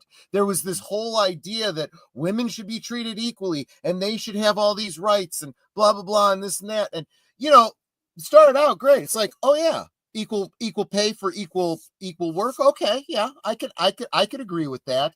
But then you have these third and fourth wave feminists that turn on women, that want to be stay-at-home mothers, that have chosen, a more traditional conservative life, and wag their finger at them like they're wrong and they're putting women back. And it's like, no, I thought this was supposed to be about choice. I thought this was choice. I thought you had the right to go out and do your career. I have chosen not to do that, to do something else. And no, that's not how it is. They want everyone to do what they want. Therein lies the problem. So she's basically doing the exact same thing by saying everyone should be like this, the way I say it should be. And because we just got the vote in 1960 something. Like, I'm pretty sure Whoopi Goldberg is feeling so bad for those women here. I'm pretty sure Whoopi Goldberg feels so bad for women in Iran when she, I don't know, is sitting in her mansion with her nice AC. I'm sure she loses sleep about it every night. Pretty sure she's crying right now in her fucking hell. Fucking fake people. I hate as she's cashing her check. Yeah, exactly. As she's taking money from literal people know who owns The View? ABC? Disney. Yeah. She's taking money from. Why doesn't she donate some of that money to those people over there? She cares so much. She doesn't. She won't, because it's all virtue signaling. Exactly. Good Lord. Oh, Lord. But Warren is going to be right back in about 10 minutes. He's going to go pick up his brother. And when he gets back, we'll end the show. We're not going to go too long. I have to get, I had to turn on my fucking AC because it's hot in here. But no, man, we were talking about Disney earlier before we went on weed and discussion of human life and fucking hell. We went to like choice and stuff. Your wife is a baker. You're a better food maker. We went everywhere tonight. Yeah. And again, that's the kind of, we played around a lot with that. But the reality is, Netter and I have a happy marriage. And, I don't need anybody telling me this should be her job, that should be my job. It's like, you know what? After 33 years, neither one of us has a complaint. So I have a complaint. I still want French toast. I know, but I got to wait for Warren to get back. Yeah, I need, what do I need? I need to not be black. I need to be a Mexican at this point. I'll be, but based on everything we were just talking about, the reality is people just have to understand things are tough for everyone all over. Everyone's got their problems. Yeah, everyone's going to have, like, that's the thing is, I think Officer Tatum told this one girl too, like when she was arguing about DEI. And it's I love Officer Tatum. Yeah. Yeah. Remember the newest video put out where the girl was arguing about DEI and people have it hard and something. Yeah. I don't get, because these younger generation, the soul Gen Z, they keep talking about other people had it harder. what am I supposed to do with that? Yeah, other people have it harder. Well, like, I don't know and what I'm this supposed is- to say. It's and like, yeah. That's why, when I was growing up, and I used to say, oh, this is unfair. Get over it, kid. Life isn't fair. The sooner you understand that, the happier you'll be. Guess what? Turned out to be true. As long as you realize it and deal with it, you're going to be a much happier person. You really are. I used to tell the step kids, I said, look, you can grouse and cry about the way things ought to be, or you could just accept things the way they are. You can work to make them better, but accept things the way they are, and you are going to be way happier in life. I wish everyone can learn that lesson. Yeah, that's the thing that one girl was talking about with DEI and all that shit, where she said it does open opportunities to people that wouldn't otherwise have those opportunities. But maybe they wouldn't have that opportunity because they're not qualified for the damn job. Or we're also. Do you want the DEI hire doing the brain surgery on you or flying your plane? Really? Or it's the other thing that they don't realize, with the fact that the person that probably, I don't know, they keep saying, what's the line of thinking that they keep bringing up? They're like, oh, this person had a rough time. No. It's more than that. It is this institutional racism, right? Oh, yeah, you're right. Yeah. Because way or certain back, upbringing, they always say. More than 100 years ago, we had slavery and then Reconstruction and all this kind of stuff. So the entire Black community starts from a position of this, and I'm sorry, we are too far removed from that for you to start talking about wanting your 30 acres in the mule at this point. At this point, we need to move on, and you need to start doing what you need to do to make your own life better. And, probably having multiple baby daddies is not the best thing. That's what, because you're talking about feminism. Success. You know what's crazy? You're talking about feminism earlier. Feminism just wants women to just be whores. When women could just be because that's what I think that all boils down to. Women can be as promiscuous as they want to without people being able to tell them, hey, your life choices are bad. They're going to result in you having bad outcomes for children, and they just want to be that way. And that other thing I was going to bring up too, which is when that girl kept bringing up, but maybe these people had a difficult time getting to a situation, because these people always operate under a mindset that it's bad based off upbringing, but that person didn't make any good decisions to make their life better. Keep in mind, no one really thinks about this mostly all the time, which is you also need to make good choices to make your life better and advance it. That's what I was just going to say. There is nothing that said you had to sleep around, have all those kids, continue to live in this kind of circumstance, and continue to make the bad decisions you make. You are just living on that victim mentality and making yourself feel better. It's a kind of copium to say, it's the system that's done this to me. No, it's your own bad decisions. To some degree, you can't even blame your parents. You can't even blame upbringing. Because when people are arguing about DEI and they're like, oh, but this person had a bad upbringing. Yeah, well, did that person make any good decisions to get themselves out of a bad upbringing? Here's the other thing. You just said that right now. You said you had a bad upbringing. So you are aware of the problem. You now can make the choice, but you're choosing not to. You're choosing to blame the situation. Okay, you will always be a victim. That's a choice you've made. Yeah, they're just in perma victim mentality most of the time. I just don't get it. Do they generally think that people are incapable of making good choices to advance their life from a bad point to a good point? They have to believe that because they don't want to believe otherwise, because then they would have to be responsible and take responsibility for their choices. See, that's the problem. It's so crazy how in the whole DEI thing, and it's like I don't even get it. I mean, well, isn't that just reverse racism in a certain way? It's no. Racism is racism. It is racism. Oh, you're right. And this is it was Brown versus the Board of Education of Topeka, Kansas, where the court decided, you know what, separate but equal is not equal. You can't have a facility for Black people and a facility for white people, because it will inherently not be equal. Everyone has to have the same rights, and that's what they decided. But now They want to separate people that way.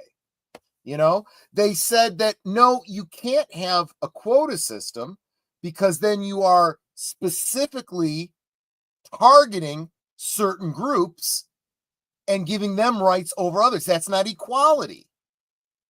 They made that illegal. That's why in 1960, I want to say 1967, the Equal Rights Act, you know, said you cannot do that legally. And yet people have been doing it left and right. There used to be quota systems. They are not legal. It is that simple. And this will bring me into the corporate part. Yeah. Oh, yeah, go ahead. Oh, no. I think people people don't like Candace Owens, but I did like one of her points she brought up recently where people want like diversity of outcome, but they want diversity of outcome as far as like they think like just because there's a lot of white people in a job, that means that the black person didn't either apply or that they weren't qualified or a bunch of things. When in reality, it could be maybe the black person just wasn't interested in the job. And here's what it comes. And this is I'll make the steel man for that side. They will say, well, the black guy lived in a poor neighborhood, bad education, so he didn't have all the same opportunities as the white guy. I heard that. Yep. So we're going to give him a job. Well, wait a minute. Back it up a second. What job are we giving him here? Is he qualified for the job? I don't care why he wasn't qualified for the job.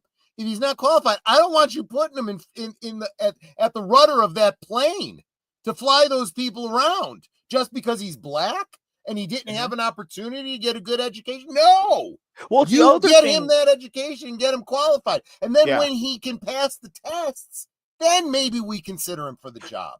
Yeah, and it's the other thing to add to your point, which is like when people like the whole feminism thing from the early stages. I remember was like women were like, "Well, guys don't want to have us in construction." When it's like, it's not really about guys not wanting to be in construction. Women don't want to do those labor-intensive jobs. They just don't, and they're not. That doesn't attract them as far as work. But that doesn't mean that was men holding women back from being construction workers. Women just weren't interested in general. But people think like just because they didn't see something there, they think that there's some sort of like, you know, problem or some racial or ethnic issue there when it was like, no. Or the other thing to bring up with that is like people will go, but there's a lot of white people at the school. What? First of all, why is that a problem? And second of all, what's the issue with that? They're like, but what about why isn't it not more diverse? Well, guys, people have said this. There's more white people here in this country than blacks and Asians and everyone. So you're going to see more white people on average than any other race. So if they're constantly populating a job area, it's probably because they're the majority. This is where it comes down. You're not going to put, you're a black woman. We don't have enough black female brain surgeons, so we're going to give you a job as a brain surgeon. We're doing a surgery right now. Go do it. You know, you're not going to do that. What you do is you say, well, we don't have enough black women in this industry. Let's find a way to make sure that they have the opportunity to go to college. Oh, they're not qualifying for college because they didn't get a good education in high school. Let's make sure they get a good education in high school.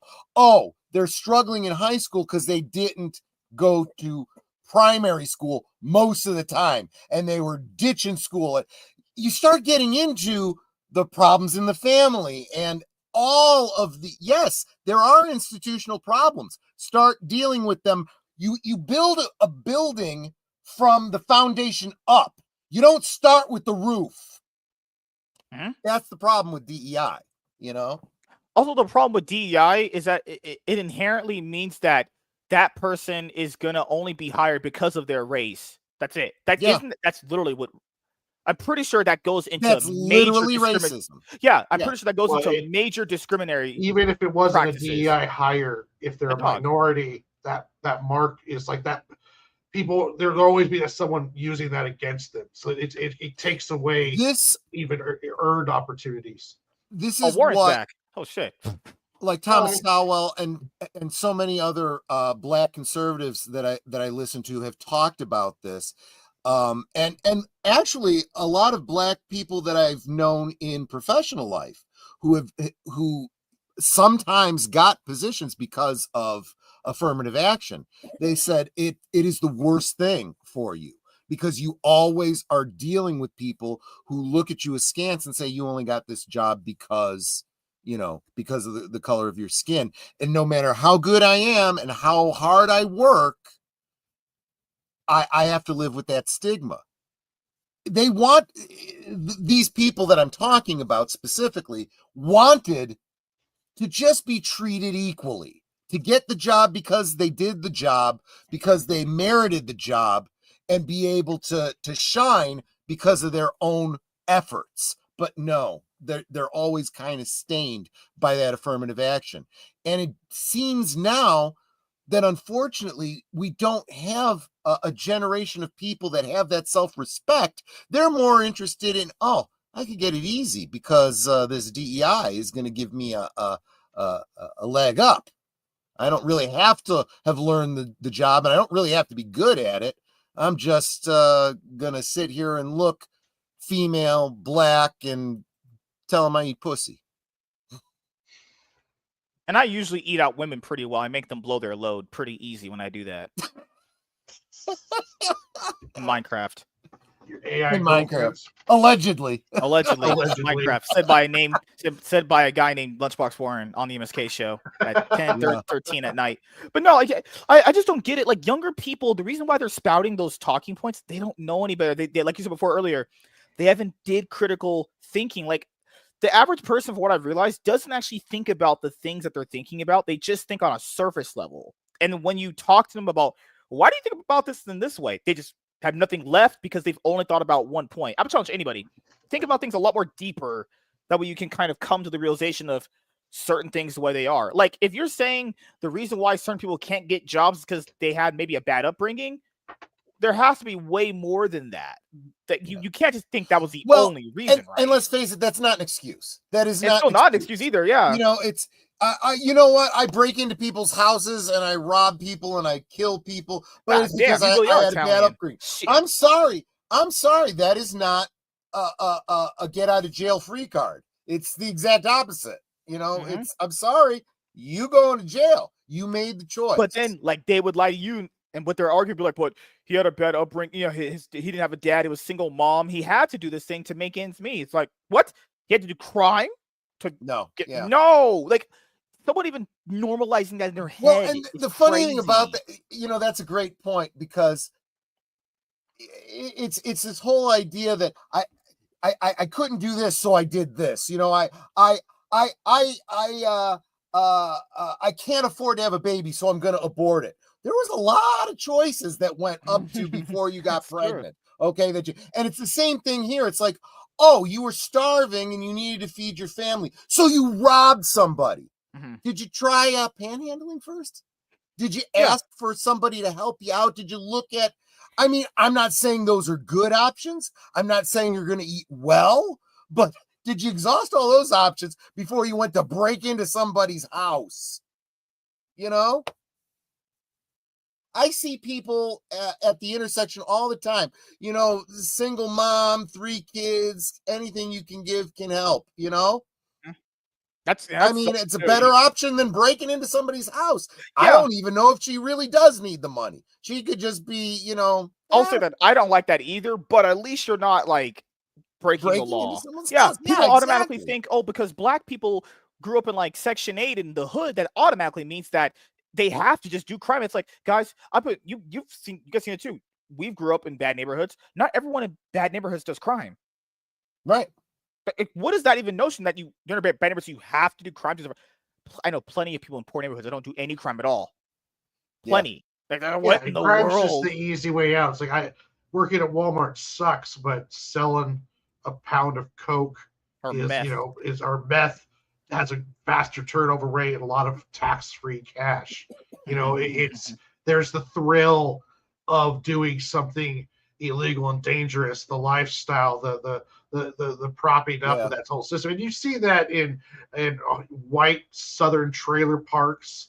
It's not like it's just a minority thing. There's plenty of white trash drug dealing people. I live in Washington. There's a bunch of them around here. When you get past the racial aspect, you realize, It's human nature. Yeah, and you're like, hey, either this person made some bad choices or they're just down on their luck. But you just hope that, hey, they're gonna just pull through it. Like, some things in life are gonna be ugly, some things in life are gonna be pretty. But I don't get why these people think that, I don't know, you were in a certain situation because someone else put you there, even though it was your bad decisions that put you in the spot you were in. Emily know? Kruger says, I'm curious to see what the new 28 years later film is going to be like. Well, I tell you that it's going to take place in England, and they are going to be arguing that zombies deserve rights. Oh no, please no. They deserve their own way of life, and they should not be subjected to the rules of the imperial oligarchs. Just saying. What are zombie pronouns? Like, Yes, as it's eating your brain. And I.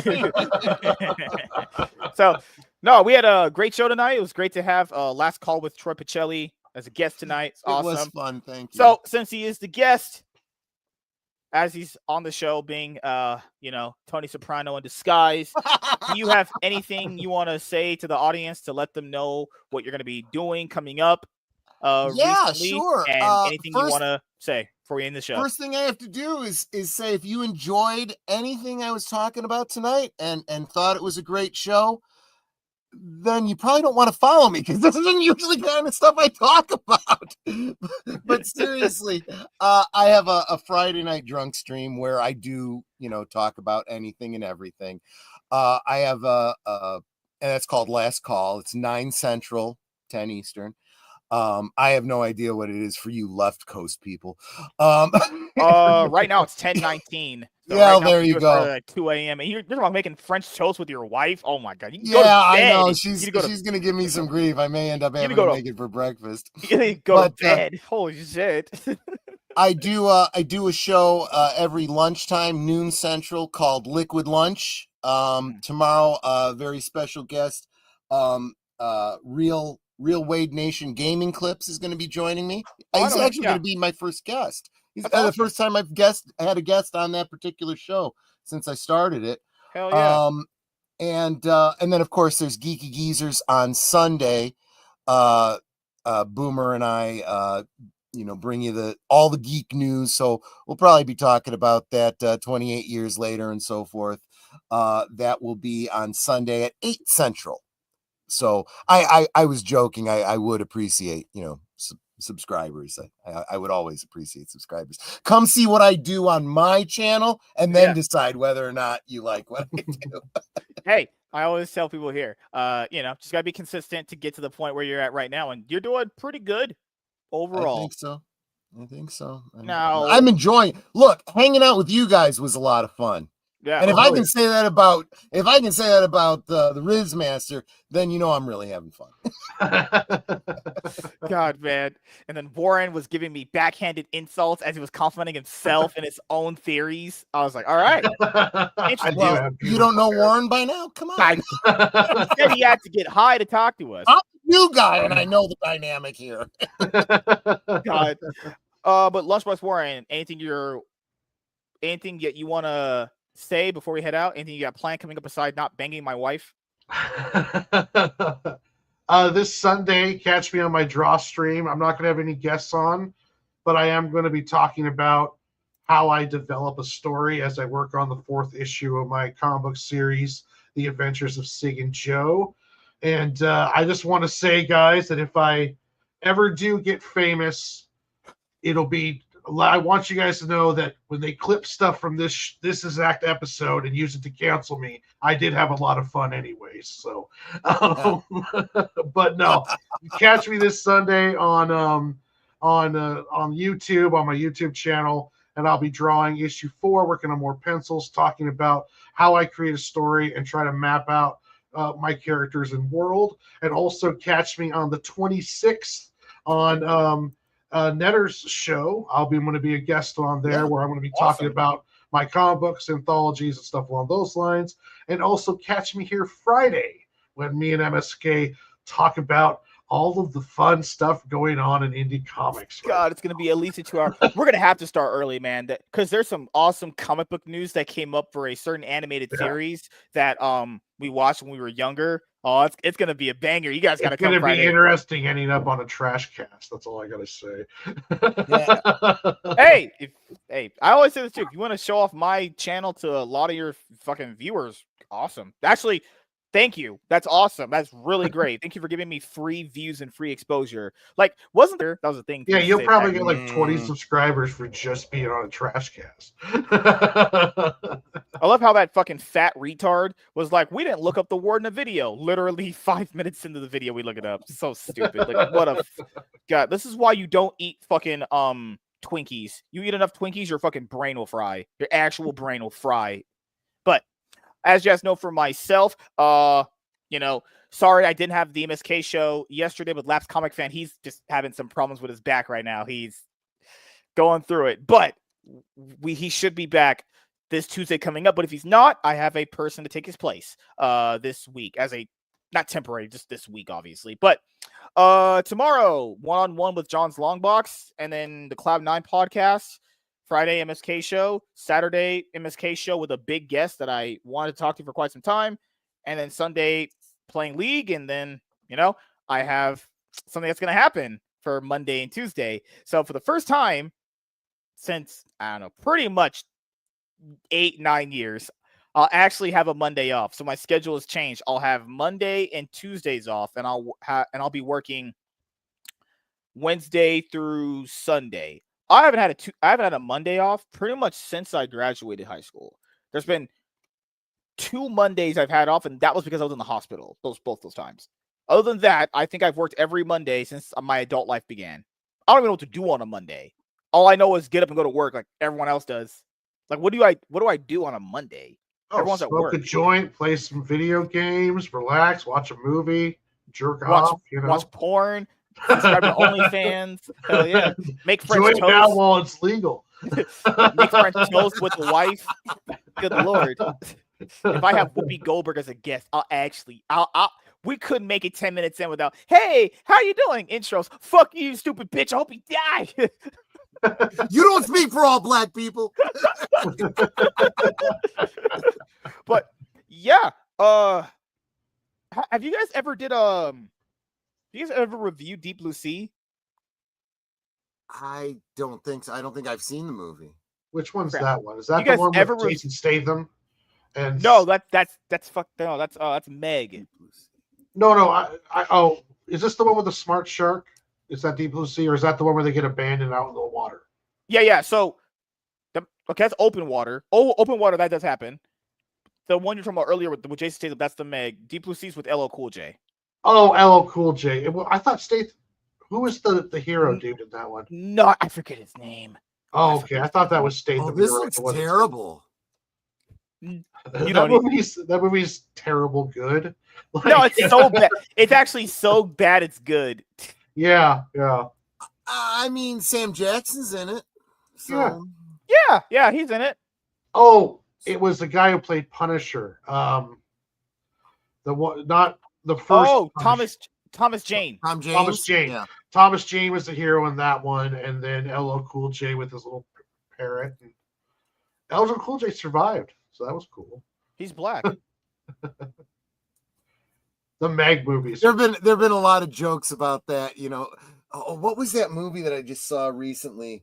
It was a horror comedy, and they kind of tongue in cheek went for the rules of horror movies, and it was actually a sequel. So the kids that died in the first one, they were all bad. They were the bad guys. The only one that survived was the protagonist. All the dead kids come back, and they're terrorizing the next kid or whatever. And one of the friends, or one of the bad guys, was black, and he's like, yeah, I almost survived to the end, so I was the last one to die, so I got to break the stereotype. And then he was the first one killed off in the second one. This is how you know movie budgets were way controllable back then. There was one of the shark movies that a lot of people really consider a cult classic, which is Open Water. The budget on that movie was $500,000, and they made $55 million worldwide. Oh yeah, $500K for a budget. This is why horror movies do so well. They know how to do. They don't generally require a lot of special effects. The special effects that they do use, like if it's CG or whatever, or even practical, they can hide a lot of it in shadows. That makes it scarier. You know, they don't need big names, and they can make buku bucks on a shoestring budget. Yeah, that's why I thought Clayface, when it was announced in the DCU movie, a rated R horror film, I was like, well, that's pretty smart, because you make Clayface for 50 mil and it turns around and makes 300 or 400 million if it's good. That's a massive profit turn. Problem is if they decide to turn it into like a Venom type movie and they go it's going to be kinds of CG it's going to be a horror film. Well, then they should go with like the Victor Carlo, like the guy that. Well, actually, there's a novel out right now called Batman Resurrection. Takes place between Batman 89 and Batman Returns. That introduces the original Clayface.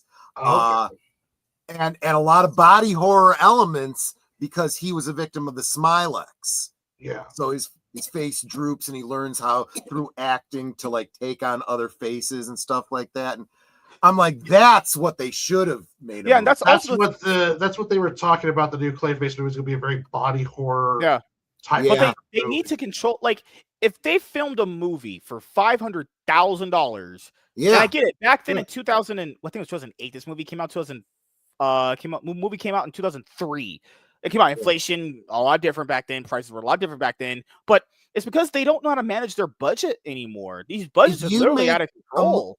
If you can make a movie for $500,000 and you make $1.5 million, boom, you've already made a profit. Right? Well, first Deadpool was under 50 million and it made $1 billion.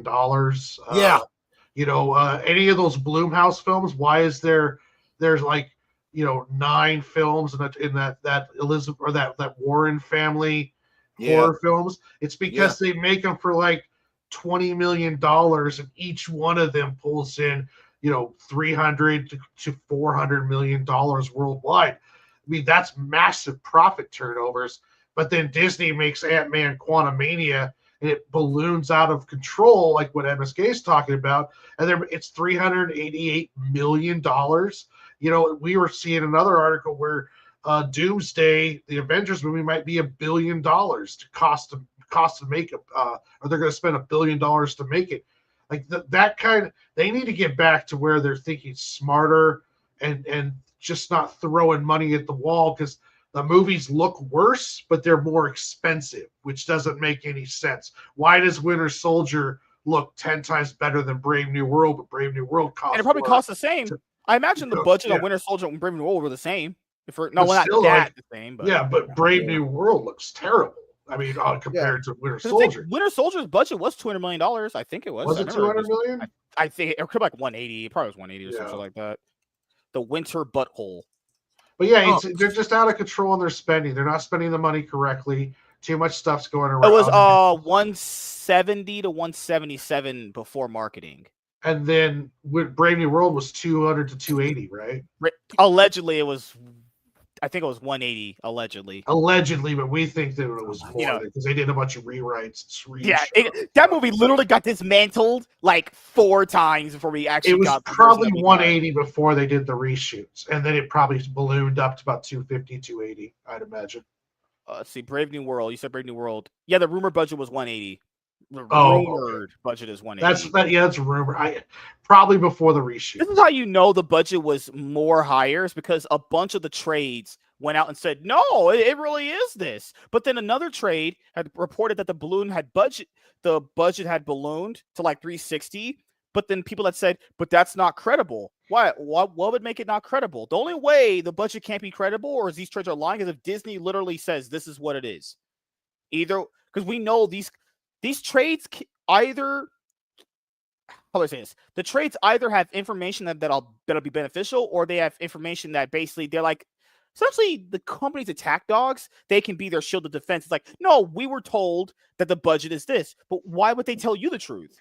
Yeah. What? The only reason why, like, why would they tell you the truth when they know you would take anything from them? Literally, fucking Mickey Mouse could take his pants down, open its black cock, and Variety would get on their knees and suck it. Well, you know, Like, they would tell you anything and you believe it because you want their sweet access. That's how it works. they made Godzilla -1 for less than $1 million, and it was a massive worldwide success. Yeah. So and the special effects were really damn good, and it's like you don't. Disney's just screwing up. But yeah, we don't want to get into this because we'll be on here for another hour. No, it's fine. But yeah, no, we had a great show tonight. Can't wait to have Troy back on again. Another Italian always is beneficial to help me out because, we need more people that shit on pineapple on pizza because that shit is dog shit. Imagine fruit. Well, again, with the caveat, if you're starving, it's okay. That's not it. That means that literally you would have to only eat it if it was the last thing on planet Earth. Well, maybe not the last thing on planet Earth, but if I'm so hungry, and I'm shaking, and I can't even get across the kitchen to get to the sausage pizza, I'll take the. Yeah. Maybe if I was starving on a deserted island and it was the only thing left. There you go. So, yep. Thank you guys for checking out this episode of the MSK Show, and you guys have a great week. And I want you guys to think about this. Black people do most of the crime in this country, despite being only 13% of the population. Well, glad we can enough.